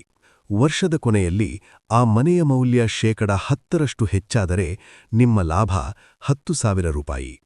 ಅಂದರೆ ನಿಮ್ಮ ಹೂಡಿಕೆಯ ಮೇಲೆ ನಿಮಗೆ ಸಿಕ್ಕ ಲಾಭ ಕೇವಲ 10%. ಈಗ ಒಬ್ಬ ಬುದ್ಧಿವಂತ ಹೂಡಿಕೆದಾರನ ಆಲೋಚನೆಯನ್ನು ನೋಡಿ. ಆತ ಅದೇ 1 ಲಕ್ಷ ರೂಪಾಯಿಯನ್ನು 5 ಭಾಗಗಳಾಗಿ ತಲಾ 20,000ವಾಗಿ ವಿಂಗಡಿಸುತ್ತಾನೆ. ಆ ಪ್ರತಿಯೊಂದು 20,000ವನ್ನು ಮುಂಗಡ ಹಣವನ್ನಾಗಿ ಡೌನ್ ಪೇಮೆಂಟನ್ನಾಗಿ ಬಳಸಿ ಬ್ಯಾಂಕಿನ ನೆರವಿನಿಂದ 5 ಮನೆಗಳನ್ನು ಖರೀದಿಸುತ್ತಾನೆ. ಅಂದರೆ ಅದೇ 1,00,000 ರೂಪಾಯಿಯಿಂದ ಈಗ ಆತ 5,00,000 ರೂಪಾಯಿ ಮೌಲ್ಯದ ಆಸ್ತಿಯನ್ನು ನಿಯಂತ್ರಿಸುತ್ತಿದ್ದಾನೆ. ಮಾರುಕಟ್ಟೆ 10% ಏರಿಕೆಯಾದಾಗ ಆ ಪ್ರತಿಯೊಂದು ಮನೆಯ ಮೌಲ್ಯ 10,000ದಂತೆ ಒಟ್ಟು 50,000 ರೂಪಾಯಿ ಹೆಚ್ಚಾಗುತ್ತದೆ. ನೀವು ಹೂಡಿಕೆ ಮಾಡಿದ್ದು 1,00,000, ಆದರೆ ಗಳಿಸಿದ್ದು 50,000. ಅಂದರೆ ನಿಮ್ಮ ಲಾಭ 10%ವಲ್ಲ, ಬದಲಾಗಿ 50%. ಇದನ್ನೇ ವರ್ಧಕ ಪರಿಣಾಮ ಎನ್ನುತ್ತಾರೆ. ಆಸ್ತಿಯ ಮೌಲ್ಯ ಹೆಚ್ಚಾದಾಗ ಬ್ಯಾಂಕ್ ಅದರಲ್ಲಿ ಪಾಲು ಕೇಳುವುದಿಲ್ಲ. ಬ್ಯಾಂಕಿಗೆ ಕೇವಲ ಅದರ ಬಡ್ಡಿ ಮೇಕು ಅಷ್ಟೇ. ಆ ಹೆಚ್ಚಾದ ಪೂರ್ಣ ಲಾಭ ನಿಮ್ಮದೇ. ಇತರರ ಹಣವನ್ನು ಬಳಸಿಕೊಂಡು ನೀವು ನಿಮ್ಮ ಸಂಪತ್ತನ್ನು 5 ಪಟ್ಟು ವೇಗವಾಗಿ ಬೆಳೆಸಿದ್ದೀರಿ. ಸಾಮ್ರಾಜ್ಯಗಳು ನಿರ್ಮಾಣವಾಗುವುದು ಹೀಗೆಯೇ. ಕೇವಲ ಹಣ ಉಳಿಸುವ ಮೂಲಕ ನೀವು ಈ ಮಟ್ಟದ ಬೆಳವಣಿಗೆಯನ್ನು ಕಾಣಲು ಸಾಧ್ಯವಿಲ್ಲ. ಆದರೆ ಈ ಶಕ್ತಿಯು ಗೌರವ ಮತ್ತು ಬುದ್ಧಿವಂತಿಕೆಯನ್ನು ಬೇಡುತ್ತದೆ. ಇದರ ಯಶಸ್ಸು ಪಾಸಿಟಿವ್ ಆರ್ಬಿಟ್ರಾಜ್ ಎಂಬ ತತ್ವದ ಮೇಲೆ ನಿಂತಿದೆ. ಅಂದರೆ ನೀವು ಸಾಲ ಮಾಡಿ ಖರೀದಿಸಿದ ಆಸ್ತಿಯು ಆ ಸಾಲದ ಬಡ್ಡಿಗಿಂತ ಹೆಚ್ಚಿನ ಆದಾಯವನ್ನು ನೀಡಬೇಕು. ನೀವು 5% ಬಡ್ಡಿಯಲ್ಲಿ ಸಾಲ ಪಡೆದು 8% ಲಾಭ ನೀಡುವ ಆಸ್ತಿಯನ್ನು ಖರೀದಿಸಿದರೆ ಆ ವ್ಯತ್ಯಾಸದ 3% ಲಾಭ ನಿಮ್ಮ ಜೇಬಿಗೆ ಬರುತ್ತದೆ. ಇದು ನಿಮ್ಮದಲ್ಲದ ಹಣದಿಂದ ಸೃಷ್ಟಿಯಾದ ಉಚಿತ ಹಣ. ಜೊತೆಗೆ ಹಣದುಬ್ಬರವು ಸಾಲಗಾರನ ಗುಪ್ತ ಪಾಲುದಾರ. ಕಾಲಕ್ರಮೇಣ ಹಣದ ಮೌಲ್ಯ ಕಡಿಮೆಯಾದಂತೆ ನೀವು ಬ್ಯಾಂಕಿಗೆ ಕಟ್ಟುವ ಹಣದ ಅಸಲಿ ಮೌಲ್ಯವೂ ಕಡಿಮೆಯಾಗುತ್ತದೆ. ಆದರೆ ನಿಮ್ಮ ಆಸ್ತಿಯ ಬೆಲೆ ಮತ್ತು ಅದರಿಂದ ಬರುವ ಬಾಡಿಗೆ ಹಣದುಬ್ಬರದ ಜೊತೆಗೆ ಹೆಚ್ಚಾಗುತ್ತದೆ. ಇದು ನಿಮ್ಮ ಸಾಲದ ಹೊರೆಯನ್ನು ಕಡಿಮೆ ಮಾಡಿ ನಿಮ್ಮ ಸಂಪತ್ತನ್ನು ಹೆಚ್ಚಿಸುತ್ತದೆ. ಆದರೆ ನೆನಪಿಡಿ, ಲಿವರೇಜ್ ಎಂಬುದು 2 ಅಂಚಿನ ಕತ್ತಿ. ಅದನ್ನು ಸರಿಯಾಗಿ ಬಳಸದಿದ್ದರೆ ಅದು ನಿಮ್ಮನ್ನು ನಾಶ ಮಾಡಬಲ್ಲದು. ಆಸ್ತಿಯ ಮೌಲ್ಯ ಕುಸಿದರೆ ನಿಮ್ಮ ನಷ್ಟವೂ ಅಷ್ಟೇ ವೇಗವಾಗಿ ಹೆಚ್ಚಾಗುತ್ತದೆ. ಅದಕ್ಕಾಗಿಯೇ ನಾವಿದನ್ನು ಸ್ಮಾರ್ಟ್ ಡೆಟ್ ಎನ್ನುತ್ತೇವೆ. ಇದಕ್ಕೆ ನಿಖರವಾದ ಲೆಕ್ಕಾಚಾರ ಮತ್ತು ಮುನ್ನೆಚ್ಚರಿಕೆ ಅಗತ್ಯ. ಸಾಲದ ಸೌಲಭ್ಯವನ್ನು ನಿರಾಕರಿಸುವುದು ಎಂದರೆ ಸಣ್ಣದಾಗಿಯೇ ಉಳಿಯಲು ನಿರ್ಧರಿಸುವುದು ಎಂದರ್ಥ. ಆಧುನಿಕ ಹಣಕಾಸು ಜಗತ್ತಿನಲ್ಲಿ ಬ್ಯಾಂಕಿಂಗ್ ವ್ಯವಸ್ಥೆ ಮತ್ತು ತೆರಿಗೆ ನಿಯಮಗಳು ಸಾಲ ಪಡೆದು ಹೂಡಿಕೆ ಮಾಡುವವರಿಗೆ ಹೆಚ್ಚು ಅನುಕೂಲಕರವಾಗಿವೆ. ಆದ್ದರಿಂದ ನಿಮ್ಮ ಗುರುತನ್ನು ಬದಲಾಯಿಸಿಕೊಳ್ಳಿ. ಕೇವಲ ಖರ್ಚು ಮಾಡಲು ಸಾಲ ಮಾಡುವ ಗ್ರಾಹಕನಾಗಬೇಡಿ. ಆಸ್ತಿಗಳನ್ನು ಗಳಿಸಲು ಸಾಲ ಮಾಡುವ ಬಂಡವಾಳಗಾರನಾಗಿ. ನೀವು ಲಿವರೇಜ್ನ ಕಲೆಯನ್ನು ಕರಗತ ಮಾಡಿದಾಗ ನೀವು ಹಣದ ಗುಲಾಮರಾಗುವುದನ್ನು ನಿಲ್ಲಿಸಿ ಅದರ ಯಜಮಾನರಾಗುತ್ತೀರಿ. Noise cancellation. ಅಧ್ಯಾಯ 4. ಹೆಚ್ಚುವರಿ ಆದಾಯವನ್ನು ಸಾಲ ತೀರಿಸಲು ಬಳಸಿ. ಆಲ್ಬರ್ಟ್ ಐನ್ಸ್ಟೈನ್ ಅವರು ಒಮ್ಮೆ ಒಂದು ಅಮೂಲ್ಯವಾದ ಮಾತನ್ನು ಹೇಳಿದರು. ಚಕ್ರಬಡ್ಡಿ, ಕಾಂಪೌಂಡ್ ಇಂಟ್ರೆಸ್ಟ್ ಎಂಬುದು ಈ ಜಗತ್ತಿನ 8ನೇ ಅದ್ಭುತ. ಯಾರು ಅದನ್ನು ಅರ್ಥಮಾಡಿಕೊಳ್ಳುತ್ತಾರೋ ಅವರು ಅದನ್ನು ಗಳಿಸುತ್ತಾರೆ. ಯಾರು ಅರ್ಥಮಾಡಿಕೊಳ್ಳುವುದಿಲ್ಲವೋ ಅವರು ಅದನ್ನು ಪಾವತಿಸುತ್ತಾರೆ. ಈ ಮಹಾನ್ ಒಳನೋಟವು ನೀವು ಇಂದು ನಿಂತಿರುವ ಯುದ್ಧಭೂಮಿಯನ್ನು ಸ್ಪಷ್ಟವಾಗಿ ವಿವರಿಸುತ್ತದೆ. ನೀವು ಬಡ್ಡಿಯ ವಿರುದ್ಧ ಯುದ್ಧ ಮಾಡುತ್ತಿದ್ದೀರಿ, ಮತ್ತು ಈ ಯುದ್ಧದಲ್ಲಿ ನೀವು ಅತ್ಯಂತ ನಿರ್ದಯವಾಗಿ ಬಳಸಬೇಕಾದ ಅಸ್ತ್ರವೆಂದರೆ ನಿಮ್ಮ ಹೆಚ್ಚುವರಿ ಆದಾಯ, ಸರ್ಪ್ಲಸ್ ಇನ್ಕಮ್. ಈ ಅಧ್ಯಾಯವು ಕೇವಲ ಒಂದು ಸಲಹೆಯಲ್ಲ. ಶಾಶ್ವತ ಬಡತನದ ಗುರುತ್ವಾಕರ್ಷಣೆಯಿಂದ ತಪ್ಪಿಸಿಕೊಳ್ಳಲು ಬಯಸುವವರಿಗೆ ಇದೊಂದು ಆಜ್ಞೆ. ನಿಮ್ಮ ಆದಾಯದಲ್ಲಿ ಆಗುವ ಪ್ರತಿಯೊಂದು ಹೆಚ್ಚಳವನ್ನು ನೇರವಾಗಿ ಸಾಲ ತೀರಿಸಲು ಬಳಸುವ ತಂತ್ರದ ಬಗ್ಗೆ ನಾವು ಚರ್ಚಿಸುತ್ತಿದ್ದೇವೆ. ಇಲ್ಲಿಯೇ ಸಾಮಾನ್ಯ ವ್ಯಕ್ತಿ ಎಡವುತ್ತಾನೆ ಮತ್ತು ಬುದ್ಧಿವಂತ ವ್ಯಕ್ತಿ ನಿಯಂತ್ರಣ ಸಾಧಿಸುತ್ತಾನೆ. ನಿಮಗೆ ಸಂಬಳದಲ್ಲಿ ಏರಿಕೆಯಾದಾಗ, ಬೋನಸ್ ಬಂದಾಗ ಅಥವಾ ಅನಿರೀಕ್ಷಿತವಾಗಿ ಹಣ ಸಿಕ್ಕಾಗ ನಿಮ್ಮ ಚಾರಿತ್ರ ಮತ್ತು ಆರ್ಥಿಕ ಬುದ್ಧಿವಂತಿಕೆಗೆ ಒಂದು ದೊಡ್ಡ ಪರೀಕ್ಷೆ ಎದುರಾಗುತ್ತದೆ. ಸುತ್ತಮುತ್ತಲಿನ ಪ್ರಪಂಚವು ನೀವು ಈ ಹಣಕ್ಕೆ ಅರ್ಹರು ಎಂದು ಕಿರುಚುತ್ತದೆ.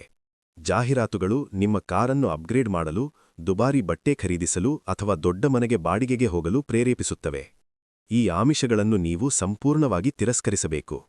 ನಿಮ್ಮ ಆದಾಯ ಹೆಚ್ಚಾದಂತೆ ನಿಮ್ಮ ಖರ್ಚನ್ನು ಹೆಚ್ಚಿಸಲು ಅವಕಾಶ ನೀಡಿದ ಕ್ಷಣವೇ ನೀವು ಲೈಫ್ ಸ್ಟೈಲ್ ಕ್ರೀಪ್ ಎಂಬ ಬಲೆಗೆ ಬಿದ್ದಿದ್ದೀರಿ ಎಂದರ್ಥ. ಇದು ನಿಮ್ಮನ್ನು ನಿಮ್ಮ ಜೀವನದುದ್ದಕ್ಕೂ ಸಾಲಗಾರನನ್ನಾಗಿ ಇಡಲು ಸಿದ್ಧಪಡಿಸಿದ ಅತ್ಯಂತ ಪರಿಣಾಮಕಾರಿ ಬಲೆ. ಸಾಲದ ಕಾರ್ಯವಿಧಾನವನ್ನು ಅರ್ಥಮಾಡಿಕೊಳ್ಳಿ. ಯಾವುದೇ ಸಾಲದ ಆರಂಭಿಕ ಹಂತಗಳಲ್ಲಿ ನಿಮ್ಮ ಮಾಸಿಕ ಕಂತಿನ ಬಹುಪಾಲು ಹಣವು ಬಡ್ಡಿಯನ್ನು ಕಟ್ಟಲು ಮಾತ್ರ ಹೋಗುತ್ತದೆ. ಅದು ನಿಮ್ಮ ಅಸಲನ್ನು ಕಡಿಮೆ ಮಾಡುವುದಿಲ್ಲ. ನೀವು ಹಣವನ್ನು ಮರಳಿ ಪಾವತಿಸುತ್ತಿಲ್ಲ. ಬದಲಾಗಿ ಆ ಹಣವನ್ನು ಬಳಸಿದ್ದಕ್ಕಾಗಿ ಬಾಡಿಗೆ ಪಾವತಿಸುತ್ತಿದ್ದೀರಿ. ಆದರೆ ಈ ಚಕ್ರವನ್ನು ಮುರಿಯುವ ಶಕ್ತಿ ನಿಮ್ಮ ಕೈಯಲ್ಲಿದೆ. ಕನಿಷ್ಠ ಕಂತಿಗಿಂತ ಹೆಚ್ಚಾಗಿ ನೀವು ಪಾವತಿಸುವ ಪ್ರತಿಯೊಂದು ರೂಪಾಯವೂ ನೇರವಾಗಿ ನಿಮ್ಮ ಅಸಲನ್ನು, ಪ್ರಿನ್ಸಿಪಲ್ ಬ್ಯಾಲೆನ್ಸ್ ಅನ್ನು ಧ್ವಂಸ ಮಾಡುತ್ತದೆ. ನೀವು ಅಸಲನ್ನು ಕಡಿಮೆ ಮಾಡಿದಾಗ ಕೇವಲ ಆ ಮೊತ್ತವನ್ನಷ್ಟೇ ಅಲ್ಲ, ಆ ಮೊತ್ತದ ಮೇಲೆ ಮುಂದಿನ ವರ್ಷಗಳಲ್ಲಿ ಬೀಳುತ್ತಿದ್ದ ಎಲ್ಲಾ ಬಡ್ಡಿಯನ್ನು ನೀವು ಅಳಿಸಿ ಹಾಕುತ್ತೀರಿ. ಇದೊಂದು ಗಣಿತದ ಪವಾಡ. ಉದಾಹರಣೆಗೆ, ನಿಮಗೆ ಮಾಸಿಕ 500 ರೂಪಾಯಿ ಸಂಬಳ ಹೆಚ್ಚಳವಾದರೆ ಮತ್ತು ಅದನ್ನು ನೀವು ಸಾಲದ ಕಂತಿಗೆ ಸೇರಿಸಿದರೆ, ನೀವು ಕೇವಲ 500 ರೂಪಾಯಿ ಸಾಲ ತೀರಿಸುತ್ತಿಲ್ಲ. ಬದಲಾಗಿ ನಿಮ್ಮ ಸಾಲದ ಅವಧಿಯಿಂದ ತಿಂಗಳುಗಳನ್ನು ಅಥವಾ ವರ್ಷಗಳನ್ನೇ ಅಳಿಸಿ ಹಾಕುತ್ತಿದ್ದೀರಿ. ನೀವು ಅಕ್ಷರಶಃ ಹಣಕಾಸು ಸಂಸ್ಥೆಗಳಿಂದ ನಿಮ್ಮ ಭವಿಷ್ಯದ ಸಮಯ ಮತ್ತು ಸ್ವಾತಂತ್ರ್ಯವನ್ನು ಮರಳಿ ಖರೀದಿಸುತ್ತಿದ್ದೀರಿ. ಹಲವರು ಮಾಡುವ ದೊಡ್ಡ ತಪ್ಪೆಂದರೆ ಕೈಯಲ್ಲಿರುವ ಬೋನಸ್ ಹಣವನ್ನು 2% ಬಡ್ಡಿ ನೀಡುವ ಉಳಿತಾಯ ಖಾತೆಯಲ್ಲಿಟ್ಟುಕೊಂಡು 7% ಬಡ್ಡಿಯಿರುವ ಸಾಲವನ್ನು ಮುಂದುವರಿಸುವುದು. ಇದು ಆರ್ಥಿಕ ಅಜ್ಞಾನ. ನೀವು ಸಾಲದ ಅಸಲನ್ನು ತೀರಿಸಿದಾಗ ಆ ಸಾಲದ ಬಡ್ಡಿದರಕ್ಕೆ ಸಮನಾದ ಲಾಭವನ್ನು ನೀವು ಖಚಿತವಾಗಿ ಗಳಿಸುತ್ತೀರಿ. 7 ಅಥವಾ 10% ರಿಸ್ಕ್ ಫ್ರೀ ಲಾಭ ನೀಡುವ ಯಾವುದೇ ಹೂಡಿಕೆ ಮಾರುಕಟ್ಟೆಯಲ್ಲಿಲ್ಲ. ಸಾಲ ತೀರಿಸುವುದು ನಿಮಗೆ ಲಭ್ಯವಿರುವ ಏಕೈಕ ಗ್ಯಾರಂಟಿ ಹೂಡಿಕೆ. ಈ ತಂತ್ರವನ್ನು ಜಾರಿಗೆ ತರಲು ಕಬ್ಬಿಣದಂತಹ ಶಿಸ್ತು ಬೇಕು. ಹೆಚ್ಚುವರಿ ಹಣ ಬ್ಯಾಂಕ್ ಖಾತೆಗೆ ಬಂದ ತಕ್ಷಣ ಅದರ ಬಗ್ಗೆ ಯೋಚಿಸಬೇಡಿ, ಸಂಧಾನ ಮಾಡಬೇಡಿ. ತಕ್ಷಣವೇ ಅದನ್ನು ಸಾಲದ ಖಾತೆಗೆ ವರ್ಗಾವಣೆ ಮಾಡಿ. ನಿಮ್ಮ ಆದಾಯ ಹೆಚ್ಚಿದ್ದರೂ ನಿಮ್ಮ ಜೀವನ ಶೈಲಿ ಪ್ರಾರಂಭದಂತೇ ಇರಲಿ. ನಿಮ್ಮ ಸಂಬಳ ಹೆಚ್ಚಾದ ವಿಷಯ ನೆರೆಹೊರೆಯವರಿಗೆ ತಿಳಿಯಬಾರದು. ನಿಮ್ಮ ಕಾರು ಅಥವಾ ಬಟ್ಟೆ ಬದಲಾಗಬಾರದು. ಬದಲಾಗಬೇಕಾದದ್ದು ಕೇವಲ ನಿಮ್ಮ ಸಾಲದ ಮೊತ್ತ ಕುಸಿಯುವ ವೇಗ ಮಾತ್ರ. ಇದು ವಿಳಂಬಿತ ತೃಪ್ತಿಯ ಸಾರಾಂಶ. ನಾಳಿನ ಶಾಶ್ವತ ಆರ್ಥಿಕ ಸಾರ್ವಭೌಮತ್ವಕ್ಕಾಗಿ ನೀವು ಇಂದಿನ ಕ್ಷಣಿಕ ಸುಖವನ್ನು ತ್ಯಾಗ ಮಾಡುತ್ತಿದ್ದೀರಿ. ಸಾಲವು ಕೇವಲ ಒಂದು ಆರ್ಥಿಕ ಸಂಖ್ಯೆಯಲ್ಲ, ಅದು ಮಾನಸಿಕ ಹೊರೆ. ಅದು ನಿಮ್ಮ ಆಯ್ಕೆಗಳನ್ನು ಸೀಮಿತಪಡಿಸುತ್ತದೆ. ನೀವು ಇಷ್ಟಪಡದ ಕೆಲಸದಲ್ಲಿ ನಿಮ್ಮನ್ನು ಕಟ್ಟಿಹಾಕುತ್ತದೆ. ಸಾಲ ತೀರಿದ ಕ್ಷಣ ಅಲ್ಲಿಯ ತನಕ ಸಾಲಕ್ಕೆ ಹೋಗುತ್ತಿದ್ದ ನಿಮ್ಮ ಸಂಬಳ, ಬೋನಸ್ ಮತ್ತು ಹೆಚ್ಚಳದ ಪೂರ್ಣ ಹಣವು ನಿಮ್ಮದಾಡುತ್ತದೆ. ಆ ಕ್ಷಣವೇ ಸಂಪತ್ತಿನ ನಿಜವಾದ ಸ್ಫೋಟ ಸಂಭವಿಸುತ್ತದೆ. ಆದರೆ ಬೆಳೆಯುವ ಮೊದಲೇ ಬೀಜವನ್ನು ತಿಂದು ಮುಗಿಸಿದರೆ ನೀವು ಎಂದಿಗೂ ಆ ಹಂತ ತಲುಪಲು ಸಾಧ್ಯವಿಲ್ಲ. ಬ್ಯಾಂಕುಗಳು ನೀವು ಕೇವಲ ಕನಿಷ್ಠ ಕಂತು ಪಾವತಿಸಬೇಕೆಂದು ಬಯಸುತ್ತವೆ, ಯಾಕೆಂದರೆ ಅದು ಅವರಿಗೆ ಲಾಭ. ಅವರ ಲಾಭವನ್ನು ಕಡಿಮೆ ಮಾಡಿ ನಿಮ್ಮ ಸಂಪತ್ತನ್ನು ಹೆಚ್ಚಿಸಿಕೊಳ್ಳುವುದೇ ನಿಮ್ಮ ಗುರಿ. ಆದ್ದರಿಂದ ಇಂದೇ ನಿರ್ಧರಿಸಿ, ಮುಂದಿನ ಬಾರಿ ನಿಮ್ಮ ಶ್ರಮಕ್ಕೆ ಪ್ರತಿಫಲವಾಗಿ ಬೋನಸ್ ಅಥವಾ ಸಂಬಳದ ಹೆಚ್ಚಳ ಸಿಕ್ಕಾಗ ಅದನ್ನು ಖರ್ಚು ಮಾಡಲು ಸಿಕ್ಕ ಅವಕಾಶ ಎಂದು ನೋಡಬೇಡಿ. ಅದನ್ನು ಯುದ್ಧದ ಮದ್ದುಗುಂಡು ಎಂದು ನೋಡಿ. ಆ ಬಂಡವಾಳವನ್ನು ನಿಮ್ಮ ಫೀರಂಗಿಗೆ ಲೋಡ್ ಮಾಡಿ ನೇರವಾಗಿ ಸಾಲದ ಅಸಲಿಗೆ ಗುಂಡು ಹಾರಿಸಿ. ಮನರಂಜನೆಗಾಗಿ ಅಥವಾ ಪ್ರವಾಸಕ್ಕಾಗಿ ಅದನ್ನು ಬಳಸಬೇಡಿ. ನಿಮ್ಮ ಸಾಲದ ಮೊತ್ತ 0 ಆಗುವವರೆಗೂ ಈ ಪ್ರಕ್ರಿಯೆಯನ್ನು ನಿರ್ದಯವಾಗಿ ಮುಂದುವರಿಸಿ. ನೀವು ನಿಮ್ಮ ಸಫಲತೆಯನ್ನು ಬಳಸಿ ವಸ್ತುಗಳನ್ನಲ್ಲ, ಬದಲಾಗಿ ನಿಮ್ಮ ಸ್ವಾತಂತ್ರ್ಯವನ್ನು ಖರೀದಿಸಿದ್ದೀರಿ ಎಂಬ ಭಾವನೆಯೇ ನಿಮಗೆ ಸಿಗುವ ಶ್ರೇಷ್ಠ ಪ್ರತಿಫಲ. Noise cancellation. ಅಧ್ಯಾಯ 5. ಒಳ್ಳೆಯ ಸಾಲ ಮತ್ತು ಕೆಟ್ಟ ಸಾಲದ ನಡುವಿನ ವ್ಯತ್ಯಾಸ ತಿಳಿಯಿರಿ. ಶ್ರೀಮಂತರು ಸಾಲವನ್ನು ತಮ್ಮ ಸಂಪತ್ತು ವೃದ್ಧಿಸಿಕೊಳ್ಳುವ ಏಣಿಯನ್ನಾಗಿ ಬಳಸುತ್ತಾರೆ, ಆದರೆ ಬಡವರು ಅದೇ ಸಾಲವನ್ನು ತಮ್ಮ ಸ್ವಂತ ವಿನಾಶಕ್ಕೆ ಹಣ ಒದಗಿಸಲು ಬಳಸಿಕೊಳ್ಳುತ್ತಾರೆ. ಈ ವ್ಯತ್ಯಾಸವಿರುವುದು ಅವರಲ್ಲಿರುವ ಹಣದಲ್ಲಲ್ಲ, ಬದಲಾಗಿ ಅವರಲ್ಲಿರುವ ಮನೋಭಾವದಲ್ಲಿ. ಸಾಲವನ್ನು ಕೇವಲ ಒಂದು ಏಕಮುಖ ಶತ್ರು ಎಂದು ನೋಡುವುದನ್ನು ನೀವು ಮೊದಲು ನಿಲ್ಲಿಸಬೇಕು, ಏಕೆಂದರೆ ಅಂತಹ ದೃಷ್ಟಿಕೋನವು ಕೇವಲ ಒಬ್ಬ ಆರ್ಥಿಕ ಹರಿಗಾರನ ಲಕ್ಷಣವಾಗಿದೆ. ಸಾಲ ಎಂಬುದು ಕೇವಲ ಒಂದು ಸಾಧನ ಎಂಬುದನ್ನು ನೀವು ಅರ್ಥಮಾಡಿಕೊಳ್ಳಬೇಕು. ತುಂಬಿದ ಬಂದೂಕಿನಂತೆ ಇದನ್ನು ನೀವು ಯಾವ ದಿಕ್ಕಿನಲ್ಲಿ ಹಿಡಿಯುತ್ತೀರಿ ಎಂಬುದರ ಮೇಲೆ ಅದು ನಿಮ್ಮ ಮನೆಯನ್ನು ರಕ್ಷಿಸಬಹುದು ಅಥವಾ ನಿಮಗೆ ಮಾರಣಾಂತಿಕ ಗಾಯವನ್ನು ಉಂಟುಮಾಡಬಹುದು. ಸಮಾಜದ ಬಹುಪಾಲು ಜನರಿಗೆ ಎಲ್ಲಾ ರೀತಿಯ ಸಾಲಗಳನ್ನು ನೋಡಿ ಹೆದರುವಂತೆ ಮಿದುಳು ತೊಳೆಯುವಿಕೆ ಮಾಡಲಾಗಿದೆ. ಅಥವಾ ಅದಕ್ಕಿಂತ ಕೆಟ್ಟದಾಗಿ, ಅವರು ತಪ್ಪು ಕಾರಣಗಳಿಗಾಗಿ ಸಾಲ ಪಡೆಯುವ ಆಮಿಷಕ್ಕೆ ಒಳಗಾಗಿದ್ದಾರೆ. ಹಣದ ಈ ಆಟವನ್ನು ಕರಗತ ಮಾಡಿಕೊಳ್ಳಲು ನೀವು ಯಾವುದೇ ಭಾವನಾತ್ಮಕ ಸಂಬಂಧವಿಲ್ಲದೆ ಒಳ್ಳೆಯ ಸಾಲ ಮತ್ತು ಕೆಟ್ಟ ಸಾಲದ ನಡುವಿನ ವ್ಯತ್ಯಾಸವನ್ನು ನಿರ್ದಾಕ್ಷಿಣ್ಯವಾಗಿ ಗುರುತಿಸಬೇಕು. ನಿಮ್ಮ ಆರ್ಥಿಕ ಸ್ಥಿತಿಗತಿಯಲ್ಲಿರುವ ಪ್ರತಿಯೊಂದು ಹೊಣೆಗಾರಿಕೆಯನ್ನು ನೀವು ಗಮನಿಸಬೇಕು ಮತ್ತು ಅದು ನಿಮ್ಮ ಜೇಬಿಗೆ ಹಣವನ್ನು ತರುತ್ತದೆಯೋ ಅಥವಾ ನಿಮ್ಮ ಜೇಬಿನಿಂದ ಹಣವನ್ನು ಕಸಿದುಕೊಳ್ಳುತ್ತದೆಯೋ ಎಂಬ ಸರಳ ಪ್ರಶ್ನೆಯನ್ನು ಕೇಳಿಕೊಳ್ಳಬೇಕು. ಇಲ್ಲಿ ಯಾವುದೇ ಮಧ್ಯಮ ಹಾದಿಯಿಲ್ಲ. ಒಂದು ವೇಳೆ ನೀವು ಕೆಟ್ಟ ಸಾಲವನ್ನು ಅಗತ್ಯವಾದ ಅನಿಷ್ಟ ಎಂದು ಸಮರ್ಥಿಸಿಕೊಳ್ಳಲು ಪ್ರಯತ್ನಿಸಿದರೆ ನೀವು ಈಗಾಗಲೇ ಹಣದ ಆಟದಲ್ಲಿ ಸೋಲುತ್ತಿದ್ದೀರಿ ಎಂದರ್ಥ. ನಾವು ಈಗ ಕೆಟ್ಟ ಸಾಲ ಎಂಬ ಕ್ಯಾನ್ಸರ್ ಬಗ್ಗೆ ಸ್ಪಷ್ಟವಾಗಿ ಮಾತನಾಡೋಣ. ಮೌಲ್ಯ ಕುಸಿಯುವ ಅಥವಾ ಸವಕಳಿಯಾಗುವ ಯಾವುದೇ ವಸ್ತುವನ್ನು ಖರೀದಿಸಲು ನೀವು ಮಾಡುವ ಸಾಲವೇ ಕೆಟ್ಟ ಸಾಲ. ಇದು ನಿಮ್ಮ ಭವಿಷ್ಯದ ಶ್ರಮಕ್ಕೆ ನೀವೇ ಬೆಂಕಿ ಹಚ್ಚುವುದಕ್ಕೆ ಸಮಾನವಾಗಿದೆ. ನೀವು ಬಟ್ಟೆಗಳು, ಪ್ರವಾಸಗಳು ಅಥವಾ ಊಟೋಪಚಾರಗಳಿಗಾಗಿ ಕ್ರೆಡಿಟ್ ಕಾರ್ಡ್ ಬಳಸಿದಾಗ ನೀವು ನಿಮ್ಮ ಭವಿಷ್ಯದ ಸ್ವಾತಂತ್ರ್ಯವನ್ನು ಕೇವಲ ಒಂದು ಕ್ಷಣದ ತೃಪ್ತಿಗಾಗಿ ಅಡವಿಡುತ್ತಿದ್ದೀರಿ. ಮುಂದಿನ ಒಂದು ತಿಂಗಳಲ್ಲಿ ಶೂನ್ಯ ಮೌಲ್ಯವನ್ನು ಹೊಂದಿರುವ ವಸ್ತುವಿಗಾಗಿ ನೀವು ವರ್ಷಗಟ್ಟಲೆ ಬಡ್ಡಿ ಪಾವತಿಸಲು ಒಪ್ಪಿಕೊಳ್ಳುತ್ತಿದ್ದೀರಿ. ಇದು ಕೇವಲ ಆರ್ಥಿಕ ತಪ್ಪು ಮಾತ್ರವಲ್ಲ, ಇದು ಬ್ಯಾಂಕಿನ ಗುಲಾಮಗಿರಿಯನ್ನು ನೀವೇ ಸ್ವಯಂಪ್ರೇರಿತವಾಗಿ ಒಪ್ಪಿಕೊಂಡಂತೆ. ಜನರು ಸಮರ್ಥಿಸಿಕೊಳ್ಳುವ ಅತ್ಯಂತ ಅಪಾಯಕಾರಿ ಕೆಟ್ಟ ಸಾಲವೆಂದರೆ ಐಷಾರಾಮ್ಯ ಕಾರಿನ ಸಾಲ. ನೀವು ಅದಕ್ಕೆ ಅರ್ಹರು ಎಂದು ಅಥವಾ ನಿಮಗೆ ಒಂದು ನಂಬಿಕಸ್ಥ ವಾಹನ ಬೇಕು ಎಂದು ನೀವು ನಿಮ್ಮನ್ನೇ ನಂಬಿಸುತ್ತೀರಿ. ಆದರೆ ಆ ವಾಹನವನ್ನು ಶೋರೂಮ್ನಿಂದ ಹೊರಗೆ ತಂದ ಕ್ಷಣವೇ ಅದು ತನ್ನ ಮೌಲ್ಯದ ಬಹುಪಾಲು ಭಾಗವನ್ನು ಕಳೆದುಕೊಳ್ಳುತ್ತದೆ. ಪ್ರತಿದಿನವೂ ಕೊಳೆಯುತ್ತಿರುವ ಆಸ್ತಿಗಾಗಿ ನೀವು ಬ್ಯಾಂಕಿಗೆ ಬಡ್ಡಿಯನ್ನು ಪಾವತಿಸುತ್ತಿದ್ದೀರಿ. ಹಣವನ್ನು ಕಳೆದುಕೊಳ್ಳುವ ಸೌಲಭ್ಯಕ್ಕಾಗಿ ನೀವು ಬ್ಯಾಂಕಿಗೆ ಹಣ ನೀಡುತ್ತಿದ್ದೀರಿ. ನೀವು ಎಂದಾದರೂ ಶ್ರೀಮಂತರಾಗಬೇಕೆಂಬ ಹಂಬಲವಿದ್ದರೆ ಇಂತಹ ನಡವಳಿಕೆಯನ್ನು ತಕ್ಷಣವೇ ನಿಲ್ಲಿಸಬೇಕು. ಯಾವುದಾದರೂ ವಸ್ತುವು ಆದಾಯವನ್ನು ಗಳಿಸದಿದ್ದರೆ ಅದನ್ನು ಖರೀದಿಸಲು ನೀವು ಸಾಲ ಮಾಡಬಾರದು. ಇದು ಅಷ್ಟೇ ಸರಳವಾದ ಸತ್ಯ.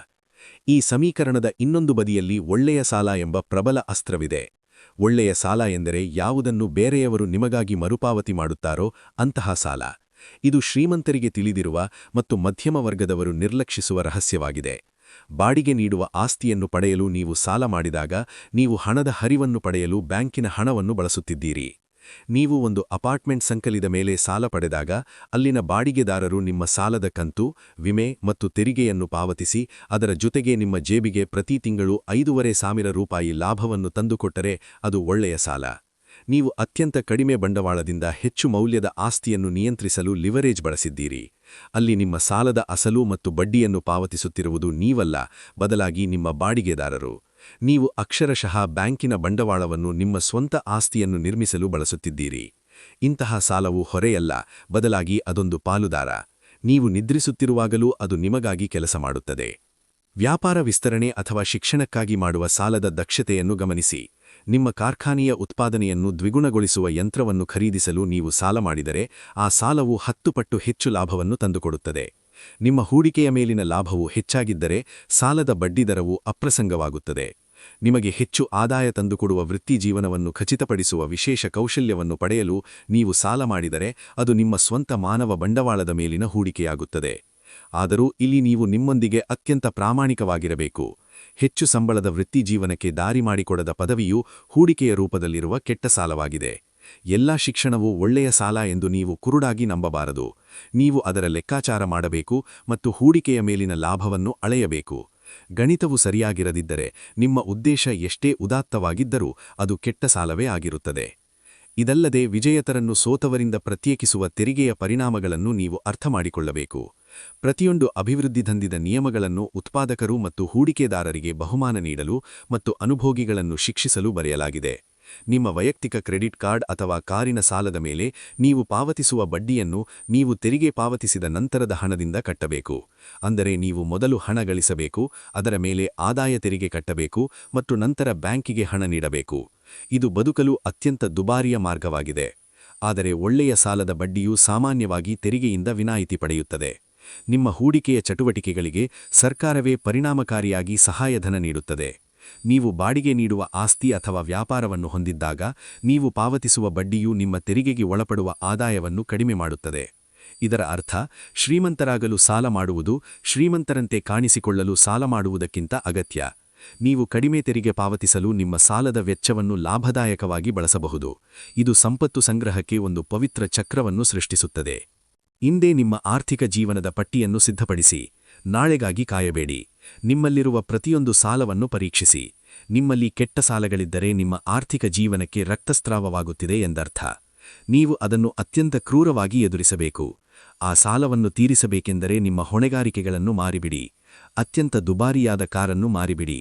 ನಿಮ್ಮನ್ನು ಖರ್ಚು ಮಾಡಲು ಪ್ರೇರೇಪಿಸುವ ಕ್ರೆಡಿಟ್ ಕಾರ್ಡ್ಗಳನ್ನು ಕತ್ತರಿಹಾಕಿ. ನೀವು ಇನ್ನೂ ಗಳಿಸದ ಜೀವನ ಶೈಲಿಗೆ ಹಣ ಒದಗಿಸುವುದನ್ನು ನಿಲ್ಲಿಸಿ. ಅದೇ ಸಮಯದಲ್ಲಿ ಅವಕಾಶ ಸಿಕ್ಕಾಗ ಒಳ್ಳೆಯ ಸಾಲವನ್ನು ಪಡೆಯಲು ಹೆದರಬೇಡಿ. ಸಾಲದ ಭಯವು ನಿಮ್ಮನ್ನು ಆಸ್ತಿಗಳನ್ನು ಗಳಿಸದಂತೆ ತಡೆಯಲು ಬಿಡಬೇಡಿ. ಇಲ್ಲಿ ಗುರಿ ಸಾಲಮುಕ್ತರಾಗುವುದಲ್ಲ, ಬದಲಾಗಿ ಆರ್ಥಿಕವಾಗಿ ಸ್ವತಂತ್ರರಾಗುವುದು. ಇವೆರಡರ ನಡುವೆ ದೊಡ್ಡ ವ್ಯತ್ಯಾಸವಿದೆ. ಶೂನ್ಯ ಸಾಲ ಮತ್ತು ಶೂನ್ಯ ಆಸ್ತಿ ಹೊಂದಿರುವ ವ್ಯಕ್ತಿ ಸುರಕ್ಷಿತವಾಗಿರಬಹುದು, ಆದರೆ ಅವರು ಶ್ರೀಮಂತರಲ್ಲ. ಆದರೆ ಲಕ್ಷಾಂತರ ರೂಪಾಯಿ ಒಳ್ಳೆಯ ಸಾಲ ಮತ್ತು ಕೋಟ್ಯಾಂತರ ರೂಪಾಯಿ ಆಸ್ತಿ ಹೊಂದಿರುವ ವ್ಯಕ್ತಿ ನಿಜವಾಗಲೂ ಶ್ರೀಮಂತ. ಬಂಡವಾಳವನ್ನು ಲಿವರೇಜ್ ಮಾಡುವ ಧೈರ್ಯ ನಿಮಗಿರಲಿ, ಆದರೆ ಆ ಲಿವರೇಜನ್ನು ಎಂದೆನೂ ಅನುಭೋಗಕ್ಕಾಗಿ ಬಳಸದ ಶಿಸ್ತು ನಿಮಗಿರಲಿ. ಅಂತಿಮವಾಗಿ, ಸಾಲವು ನಿಮಗಾಗಿ ಕೆಲಸ ಮಾಡಲು ನಿಮ್ಮಲ್ಲಿರುವ ಪರಿಪಕ್ವತೆ ಬೇರೆಯವರಲ್ಲಿ ಇಲ್ಲದಂತಹದ್ದಾಗಿದೆ. ಇದು ನಿಮ್ಮ ಅಹಂಕಾರವನ್ನು ಹಿಟ್ಟಿಕ್ಕಿಸುವಂತೆ ಬೇಡುತ್ತದೆ.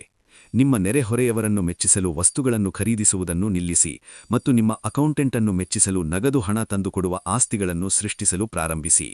ನೀವು ಸಂಪತ್ತನ್ನು ಹಂಚಿಕೆ ಮಾಡುವ ಮಾಸ್ಟರ್ ಆಗಬೇಕು. ನೀವು ಸಾಲ ಮಾಡುವ ಪ್ರತಿಯೊಂದು ರೂಪಾಯಿಯೂ ಒಂದು ಗುರಿಯನ್ನು ಹೊಂದಿರಬೇಕು.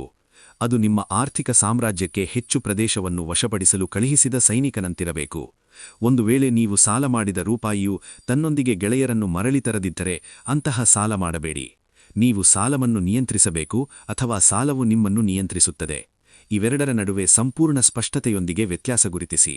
ನಿಮ್ಮ ಜೇಬನ್ನು ಖಾಲಿ ಮಾಡುವ ಪರಾವಲಂಬಿಗಳನ್ನು ಹೊರಗೆ ಹಾಕಿ ಮತ್ತು ನಿಮ್ಮ ಭವಿಷ್ಯವನ್ನು ಪೋಷಿಸುವ ಹೂಡಿಕೆಗಳನ್ನು ಬೆಳೆಸಿ. ನಿಜವಾದ ಆರ್ಥಿಕ ಸಾರ್ವಭೌಮತ್ವಕ್ಕೆ ಇದೊಂದೇ ದಾರಿ. Noise cancellation.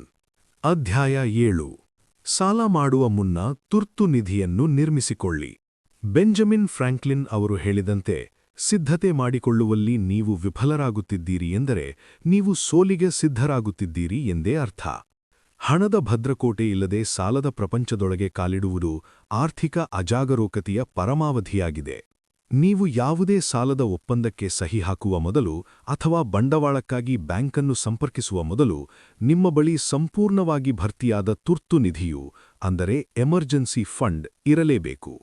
ಇದು ಕೇವಲ ಒಂದು ಸಣ್ಣ ಸಲಹೆಯಲ್ಲ ಅಥವಾ ನಿಮ್ಮ ಆರ್ಥಿಕ ಕ್ಷೇಮಕ್ಕಾಗಿ ನೀಡುತ್ತಿರುವ ಸಾಧಾರಣ ಶಿಫಾರಸಲ್ಲ. ಈ ಕ್ರೂರ ಆರ್ಥಿಕ ಜಗತ್ತಿನಲ್ಲಿ ಬದುಕುಳಿಯಲು ಬಯಸುವ ಪ್ರತಿಯೊಬ್ಬರಿಗೂ ಇದೊಂದು ಅಲಿಖಿತ ಮತ್ತು ಅತ್ಯಗತ್ಯವಾದ ಕಡ್ಡಾಯ ನಿಯಮವಾಗಿದೆ.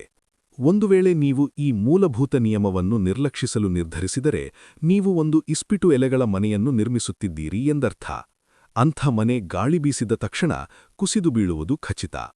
ತುರ್ತು ನಿಧಿ ಎಂಬುದು ಹೂಡಿಕೆಯ ಖಾತೆಯಲ್ಲ ಅಥವಾ ನಿಮ್ಮ ಮುಂದಿನ ಪ್ರವಾಸಕ್ಕಾಗಿ ಇಟ್ಟಿರುವ ಉಳಿತಾಯದ ಡಬ್ಬಿಯೂವಲ್ಲ. ಇದೊಂದು ಬದುಕುಳಿಯುವ ತಂತ್ರ ಅಥವಾ ಮೆಕ್ಯಾನಿಸಂ. ಇದು ನಿಮ್ಮನ್ನು ಮತ್ತು ನಿಮ್ಮ ಆರ್ಥಿಕ ವಿನಾಶವನ್ನು ಬೇರ್ಪಡಿಸುವ ಏಕೈಕ ಗೋಡೆಯಾಗಿದೆ.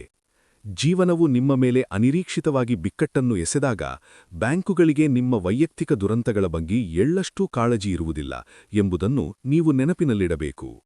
ನಿಮ್ಮ ಕೆಲಸ ಹೋದರೆ, ನಿಮ್ಮ ಕಾರಿನ ಇಂಜಿನ್ ಕೆಟ್ಟು ಹೋದರೆ ಅಥವಾ ವೈದ್ಯಕೀಯ ತುರ್ತು ಪರಿಸ್ಥಿತಿಯು ನಿಮ್ಮ ಬ್ಯಾಂಕ್ ಖಾತೆಯನ್ನು ಖಾಲಿ ಮಾಡಿದರೆ ಸಾಲ ನೀಡಿದವರಿಗೆ ಅದರಿಂದ ಯಾವುದೇ ವ್ಯತ್ಯಾಸವಾಗುವುದಿಲ್ಲ. ಸಾಲ ನೀಡಿದವರಿಗೆ ಕೇವಲ ತಮ್ಮ ಕರಾರಿನ ಬಗ್ಗೆ ಮಾತ್ರ ಕಾಳಜಿ ಇರುತ್ತದೆ ಮತ್ತು ಆ ಕರಾರು ನಿಮ್ಮ ಪರಿಸ್ಥಿತಿ ಏನೇ ಇರಲಿ ನಿಗದಿತ ದಿನಾಂಕದಂದು ಪಾವತಿಯನ್ನು ಮಾಡಲೇಬೇಕು ಎಂದು ಒತ್ತಾಯಿಸುತ್ತದೆ. ನೀವು ಸಾಲ ಪಡೆದಾಗ ಅನಿಶ್ಚಿತ ಘಟನೆಗಳಿಂದ ತುಂಬಿರುವ ಈ ಜಗತ್ತಿನಲ್ಲಿ ನೀವು ಒಂದು ಸ್ಥಿರವಾದ ಹೊಣೆಗಾರಿಕೆಯನ್ನು ಸೃಷ್ಟಿಸಿಕೊಳ್ಳುತ್ತಿದ್ದೀರಿ. ನೀವು ಪ್ರತಿ ತಿಂಗಳು ಒಂದು ನಿರ್ದಿಷ್ಟ ಮೊತ್ತದ ಹಣವನ್ನು ಪಾವತಿಸುವುದಾಗಿ ಭರವಸೆ ನೀಡುತ್ತಿದ್ದೀರಿ, ಆದರೆ ನಿಮ್ಮ ಆದಾಯ ಅಥವಾ ನಿಮ್ಮ ಖರ್ಚುಗಳು ಯಾವಾಗಲೂ ಸ್ಥಿರವಾಗಿರುತ್ತವೆ ಎಂಬ ಖಾತರಿಯೇ ಇರುವುದಿಲ್ಲ. ನೀವು ಸಿದ್ಧರಿಲ್ಲದಿದ್ದರೆ ಇಂಥ ಅಸಮತೋಲನವು ನಿಮ್ಮನ್ನು ನಾಶಪಡಿಸಬಹುದು. ಪ್ರತ್ಯೇಕವಾದ ನಗದು ಮೀಸಲಿಲ್ಲದೆ ನಿಮ್ಮ ಜೀವನದಲ್ಲಿ ಸಣ್ಣ ತಪ್ಪುಗಳಿಗೂ ಅವಕಾಶವಿರುವುದಿಲ್ಲ. ಒಂದು ತಿಂಗಳ ಕಾಲ ನಿಮ್ಮ ಆದಾಯ ನಿಂತು ಹೋದರೆ ಅಥವಾ ನಿಮ್ಮ ಸಾಲದ ಕಂತಿಗೆ ಸಮನಾದ ಅನಿರೀಕ್ಷಿತ ಖರ್ಚು ಎದುರಾದರೆ ನೀವು ತಕ್ಷಣವೇ ಸಂಕಷ್ಟಕ್ಕೆ ಸಿಲುಕುತ್ತೀರಿ. ಅಲ್ಲಿಯೇ ನಿಮ್ಮ ಪಾದಗಳ ಕೆಳಗೆ ಬಲೆಯು ತೆರೆದುಕೊಳ್ಳುತ್ತದೆ. ನಿಮ್ಮ ಕೈಯಲ್ಲಿ ಹಣವಿಲ್ಲದಿದ್ದರೆ ನೀವು ನಿಮ್ಮ ಸಾಲವನ್ನು ತೀರಿಸಲು ಸಾಧ್ಯವಾಗುವುದಿಲ್ಲ. ಸಾಲವನ್ನು ತೀರಿಸಲು ಸಾಧ್ಯವಾಗದಿದ್ದಾಗ ನೀವು ಕೇವಲ ಹಣವನ್ನು ಕಳೆದುಕೊಳ್ಳುವುದಿಲ್ಲ, ಬದಲಾಗಿ ನಿಮ್ಮ ಘನತೆ, ನಿಮ್ಮ ಕ್ರೆಡಿಟ್ ಸ್ಕೋರ್ ಮತ್ತು ಅಂತಿಮವಾಗಿ ನೀವು ಪಡೆಯಲು ಹವಣಿಸುತ್ತಿದ್ದ ಆಸ್ತಿಗಳನ್ನೇ ಕಳೆದುಕೊಳ್ಳುತ್ತೀರಿ. ತುರ್ತು ನಿಧಿಯು ಒಂದು ಆಘಾತಕಾರಿ ಅಬ್ಸಾರ್ಬರ್ ಅಥವಾ ಶಾಕ್ ಅಬ್ಸಾರ್ಬರ್ ಆಗಿ ಕೆಲಸ ಮಾಡುತ್ತದೆ. ಅನಿರೀಕ್ಷಿತ ಘಟನೆಗಳು ನಡೆದಾಗಲೂ ನೀವು ಭಯಪಡದೆ ನಿಮ್ಮ ಸಾಲದ ಕಂತುಗಳನ್ನು ಸಮಯಕ್ಕೆ ಸರಿಯಾಗಿ ಪಾವತಿಸಲು ಇದು ಸಹಾಯ ಮಾಡುತ್ತದೆ. ಈ ನಗದು ನಿಧಿಯು ನಿಮಗಾಗಿ ಸಮಯವನ್ನು ಖರೀದಿಸುತ್ತದೆ ಮತ್ತು ಹಣಕಾಸಿನ ಜಗತ್ತಿನಲ್ಲಿ ಸಮಯಕ್ಕಿಂತ ಬೆಲೆಬಾಳುವ ವಸ್ತು ಮತ್ತೊಂದಿಲ್ಲ. ಈ ಭದ್ರತೆಯಿಲ್ಲದೆ ನೀವು ಸಾಲ ಮಾಡಿದರೆ ಎದುರಾಗಬಹುದಾದ ಭೀಕರ ಸನ್ನಿವೇಶವನ್ನು ಒಮ್ಮೆ ಊಹಿಸಿಕೊಳ್ಳಿ. ನೀವು ವ್ಯಾಪಾರಕ್ಕಾಗಿ ಅಥವಾ ಮನೆಗಾಗಿ ದೊಡ್ಡ ಮೊತ್ತದ ಸಾಲವನ್ನು ಮಾಡಿದ್ದೀರಿ ಎಂದು ಭಾವಿಸೋಣ. ಇದ್ದಕ್ಕಿದ್ದಂತೆ ಆರ್ಥಿಕ ಪರಿಸ್ಥಿತಿ ಬದಲಾಗಿ ನಿಮ್ಮ ಆದಾಯ ಕುಸಿಯುತ್ತದೆ ಅಥವಾ ತಕ್ಷಣದ ಹಣದ ಅಗತ್ಯವಿರುವ ವೈಯಕ್ತಿಕ ಬಿಕ್ಕಟ್ಟು ಎದುರಾಗುತ್ತದೆ.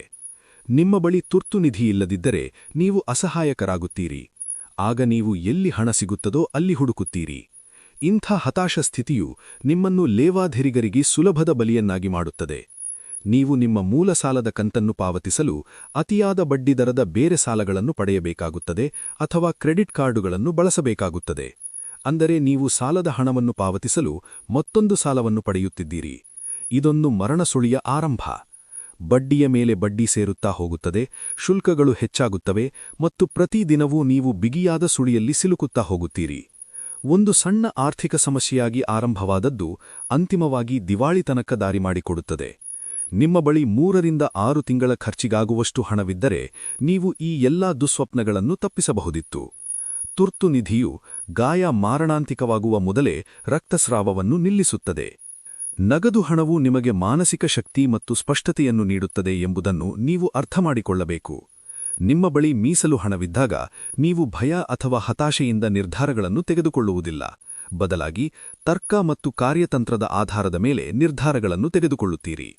ಬ್ಯಾಂಕಿನಲ್ಲಿ 6 ತಿಂಗಳ ಖರ್ಚಿಗಾಗುವಷ್ಟು ಹಣವಿರುವ ಸಾಲಗಾರ ನೆಮ್ಮದಿಯಿಂದ ನಿದ್ರಿಸುತ್ತಾನೆ.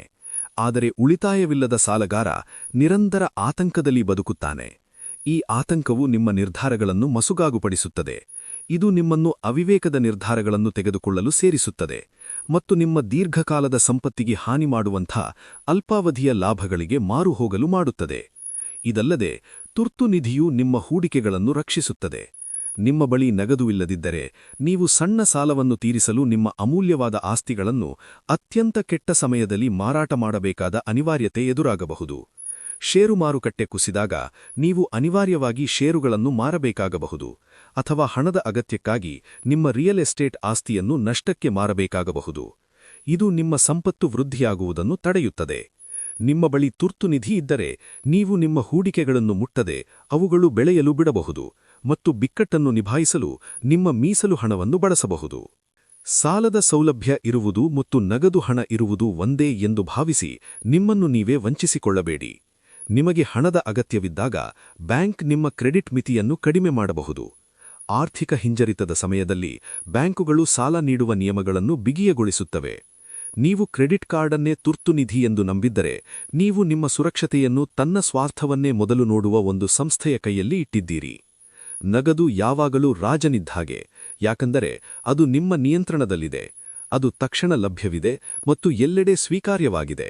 ಸಾಲದ ಪತ್ರಗಳಿಗೆ ಸಹಿ ಹಾಕುವ ಮೊದಲು ಈ ನಿಧಿಯನ್ನು ನಿರ್ಮಿಸಲು ನೀವು ಶಿಸ್ತನ್ನು ಬೆಳೆಸಿಕೊಳ್ಳಬೇಕು. ಇದಕ್ಕೆ ತಾಳ್ಮೆ ಮತ್ತು ತ್ಯಾಗದ ಅಗತ್ಯವಿದೆ.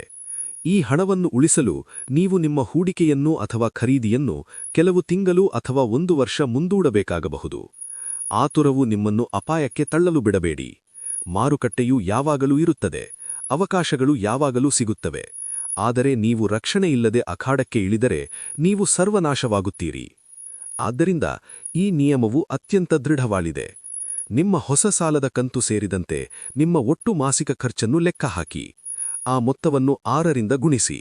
ಆ ಪೂರ್ಣ ಮೊತ್ತವು ನಿಮ್ಮ ಪ್ರತ್ಯೇಕ ಬ್ಯಾಂಕ್ ಖಾತೆಯಲ್ಲಿ ಕಾಣಿಸುವವರೆಗೂ ನೀವು ಸಾಲ ಪಡೆಯಲು ಸಿದ್ಧರಿಲ್ಲ ಎಂದೇ ಅರ್ಥ. ಇದನ್ನು ತಪ್ಪಿಸಲು ಯಾಲುವೆ ನೆಪಗಳನ್ನು ಹುಡುಕಿಕೊಳ್ಳಬೇಡಿ. ನನ್ನ ಕೆಲಸ ಸುಭದ್ರವಾಗಿದೆ ಅಥವಾ ನಾನು ಅದೃಷ್ಟವಂತ ಎಂದು ನಿಮ್ಮನ್ನು ನೀವೇ ಸುಳ್ಳು ಹೇಳಿಕೊಳ್ಳಬೇಡಿ. ಅದೃಷ್ಟವು ಎಂಬುದು ಒಂದು ಕಾರ್ಯತಂತ್ರವಲ್ಲ. ಭರವಸೆಯೂ ಎಂಬುದು ಒಂದು ಆರ್ಥಿಕ ಯೋಜನೆಯಲ್ಲ. ತುರ್ತು ನಿಧಿಯು ಜೀವನದ ಅನಿರೀಕ್ಷಿತೆಗಳ ವಿರುದ್ಧ ನೀವು ಹೊಂದಿರುವ ವಿಮೆಯಾಗಿದೆ. ಇದು ಸಂಭಾವ್ಯ ಅನಾಹುತವನ್ನು ಕೇವಲ ಒಂದು ಸಣ್ಣ ಅನಾನುಕೂಲ್ಯತೆಯಾಗಿ ಬದಲಾಯಿಸುತ್ತದೆ. ಇದು ನಿಮ್ಮನ್ನು ಸಾಲದ ಗುಲಾಮನಾಗ ಬದಲಾಗಿ ಅದರ ಯಜಮಾನನಾಗಲು ಸಹಾಯ ಮಾಡುತ್ತದೆ. ಮೊದಲು ಈ ನಿಧಿಯನ್ನು ನಿರ್ಮಿಸಿ. ನಿಮ್ಮ ಅಡಿಪಾಯವನ್ನು ಭದ್ರಪಡಿಸಿಕೊಳ್ಳಿ. ಆಗ ಮಾತ್ರ ಇತರರ ಹಣವನ್ನು ನಿಮ್ಮ ಲಾಭಕ್ಕಾಗಿ ಬಳಸುವ ಅಧಿಕಾರ ನಿಮಗೆ ಸಿಗುತ್ತದೆ. ಇದಕ್ಕಿಂತ ಕಡಿಮೆ ಏನನ್ನೇ ಮಾಡಿದರೂ ಅದು ಕೇವಲ ಜೂಜಾಟವಾಗುತ್ತದೆ ಮತ್ತು ಚಿಪ್ಸ್ ಅಥವಾ ಹಣ ಖಾಲಿಯಾದ ಜೂಜಾಟಗಾರನ ವಿರುದ್ಧ ಯಾವಾಗಲೂ ಕ್ಯಾಸಿನೋ ಅಥವಾ ಬ್ಯಾಂಕೇ ಗೆಲ್ಲುತ್ತದೆ. ಬುದ್ಧಿವಂತರಾಗಿ, ಸಿದ್ಧರಾಗಿ ಮತ್ತು ಚಂಡಮಾರುತವನ್ನು ಎದುರಿಸಲು ನಿಮ್ಮ ಬಳಿ ನಗದು ಹಣವಿಲ್ಲದಿದ್ದರೆ 1 ಪೈಸಾವನ್ನೂ ಸಾಲ ಮಾಡಬೇಡಿ. Noise cancellation. ಅಧ್ಯಾಯ 8. ನಿಮ್ಮ ಬಜೆಟ್ಗೆ ಕಟ್ಟುನಿಟ್ಟಾಗಿ ಬದ್ಧರಾಗಿರಿ. ನೀವು ಸಾಲದ ಪತ್ರಗಳಿಗೆ ಸಹಿ ಹಾಕಿದ ಕ್ಷಣವೇ ನೀವೊಂದು ಯುದ್ಧ ಭೂಮಿಗೆ ಕಾಲಿಟ್ಟಿದ್ದೀರಿ ಎಂಬುದನ್ನು ನೀವು ಮೊದಲು ಅರ್ಥಮಾಡಿಕೊಳ್ಳಬೇಕು. ಈ ಯುದ್ಧದಲ್ಲಿ ನಿಮ್ಮ ಶಿಸ್ತು ಅಥವಾ ಡಿಸಿಪ್ಲಿನ್ ಮಾತ್ರವೇ ನಿಮಗಿರುವ ಏಕೈಕ ಆಯುಧ. ಈ ಹಣಕಾಸು ಪ್ರಪಂಚವು ನಿಮ್ಮ ಕೈಹಿಡಿದು ನಡೆಸಲು ಅಥವಾ ನಿಮ್ಮ ತಪ್ಪುಗಳನ್ನು ಕ್ಷಮಿಸಲು ವಿನ್ಯಾಸಗೊಳಿಸಲಾಗಿಲ್ಲ. ಇದೊಂದು ಅತ್ಯಂತ ಶೀತಲವಾದ ಮತ್ತು ಗಣಿತದ ಆಧಾರದ ಮೇಲೆ ನಡೆಯುವ ವ್ಯವಸ್ಥೆಯಾಗಿದ್ದು, ಇದು ಕೇವಲ ನಿಖರತೆಯನ್ನು ಗೌರವಿಸುತ್ತದೆ ಮತ್ತು ಅಜಾಗರೂಕತೆಯನ್ನು ನಿರ್ದಯವಾಗಿ ಶಿಕ್ಷಿಸುತ್ತದೆ. ಈ ಅಧ್ಯಾಯವು ನಿಮ್ಮ ಆರ್ಥಿಕ ಉಳಿವಿನ ಅತ್ಯಂತ ನಿರ್ಣಾಯಕ ಅಂಶವಾಗಿದೆ, ಯಾಕೆಂದರೆ ಇದು ನಿಮ್ಮ ಭವಿಷ್ಯವನ್ನು ನಿಯಂತ್ರಿಸುವ ಮೂಲಭೂತ ಕಾರ್ಯವಿಧಾನವನ್ನು ಉದ್ದೇಶಿಸಿ ಮಾತನಾಡುತ್ತದೆ. ಆ ಕಾರ್ಯವಿಧಾನವೇ ನಿಮ್ಮ ಬಜೆಟ್. ಬಜೆಟ್ ಎಂದರೆ ಕೇವಲ ಆದಾಯ ಮತ್ತು ವೆಚ್ಚಗಳ ಒಂದು ಸಾಧಾರಣ ಪಟ್ಟಿ ಎಂದು ನೀವು ಭಾವಿಸಿರಬಹುದು, ಆದರೆ ನೀವು ತಪ್ಪು ಮಾಡುತ್ತಿದ್ದೀರಿ. ಬಜೆಟ್ ಎಂಬುದು ಒಂದು ಕಾರ್ಯತಂತ್ರದ ಯುದ್ಧದ ಯೋಜನೆ. ಇದು ನಿಮ್ಮನ್ನು ಮತ್ತು ದಿವಾಳಿತನವನ್ನು ಬೇರ್ಪಡಿಸುವ ಒಂದು ಉಕ್ಕಿನ ಗೋಡೆಯಾಗಿದೆ. ನೀವು ಪಡೆದ ಸಾಲವು ನಿಮ್ಮ ಮಹತ್ವಾಕಾಂಕ್ಷೆಗಳಿಗೆ ಸೇವಕನಾಗಿ ಉಳಿಯುವಂತೆ ನೋಡಿಕೊಳ್ಳುವ ಏಕೈಕ ಸಾಧನ ಇದಾಗಿದೆ. ಒಂದು ವೇಳೆ ನೀವು ಬಜೆಟ್ ಹೊಂದಿಲ್ಲದಿದ್ದರೆ, ನೀವು ಕಣ್ಣುಗಳನ್ನು ಮುಚ್ಚಿಕೊಂಡು ಪೂರ್ಣ ವೇಗದಲ್ಲಿ ಕಾರನ್ನೋಡಿಸುತ್ತಿದ್ದೀರಿ ಎಂದರ್ಥ. ಮತ್ತು ಅಂತಹ ಪರಿಸ್ಥಿತಿಯಲ್ಲಿ ಅಪಘಾತವಾಗುವುದು ಕೇವಲ ಸಾಧ್ಯತೆಯಲ್ಲ, ಅದು ಅನಿವಾರ್ಯ ಸತ್ಯವಾಗಿದೆ. ಬಜೆಟ್ ಮಾಡುವುದು ನಿಮ್ಮ ಸ್ವಾತಂತ್ರ್ಯವನ್ನು ನಿರ್ಬಂಧಿಸುತ್ತದೆ ಅಥವಾ ಅದು ಬೇಸರದ ಕೆಲಸ ಎಂಬ ಬಾಲಿಶ ಆಲೋಚನೆಯನ್ನು ನೀವು ತ್ಯಜಿಸಬೇಕು. ಬಜೆಟ್ ಎಂದರೆ ನಿಮ್ಮ ಹಣ ಎಲ್ಲೋ ಹೋಗಿ ಕಣ್ಮರೆಯಾದ ನಂತರ ಅದರ ಬಗ್ಗೆ ಆಶ್ಚರ್ಯಪಡುವುದಲ್ಲ, ಬದಲಾಗಿ ಆ ಹಣ ಎಲ್ಲಿಗೆ ಹೋಗಬೇಕು ಎಂದು ನೀವೇ ಮುಂಚಿತವಾಗಿ ಆಜ್ಞೆ ಮಾಡುವುದು. ಇದು ನಿಯಂತ್ರಣದ ಪರಮೋಚ್ಚ ರೂಪವಾಗಿದೆ. ನೀವು ಸಾಲವನ್ನು ಹೊಂದಿರುವಾಗ ಹಣಕಾಸಿನ ಅಸ್ಪಷ್ಟತೆಯಲ್ಲಿ ಬದುಕುವ ಸೌಕರ್ಯ ನಿಮಗಿರುವುದಿಲ್ಲ. ನಿಮ್ಮ ಕೈಗಳ ಮೂಲಕ ಹರಿಯುವ ಪ್ರತಿಯೊಂದು ಪೈಸೆ ಎಲ್ಲಿಗೆ ಹೋಗುತ್ತಿದೆ ಮತ್ತು ಅದರ ಕೆಲಸವೇನು ಎಂಬುದು ನಿಮಗೆ ನಿಖರವಾಗಿ ತಿಳಿದಿರಬೇಕು.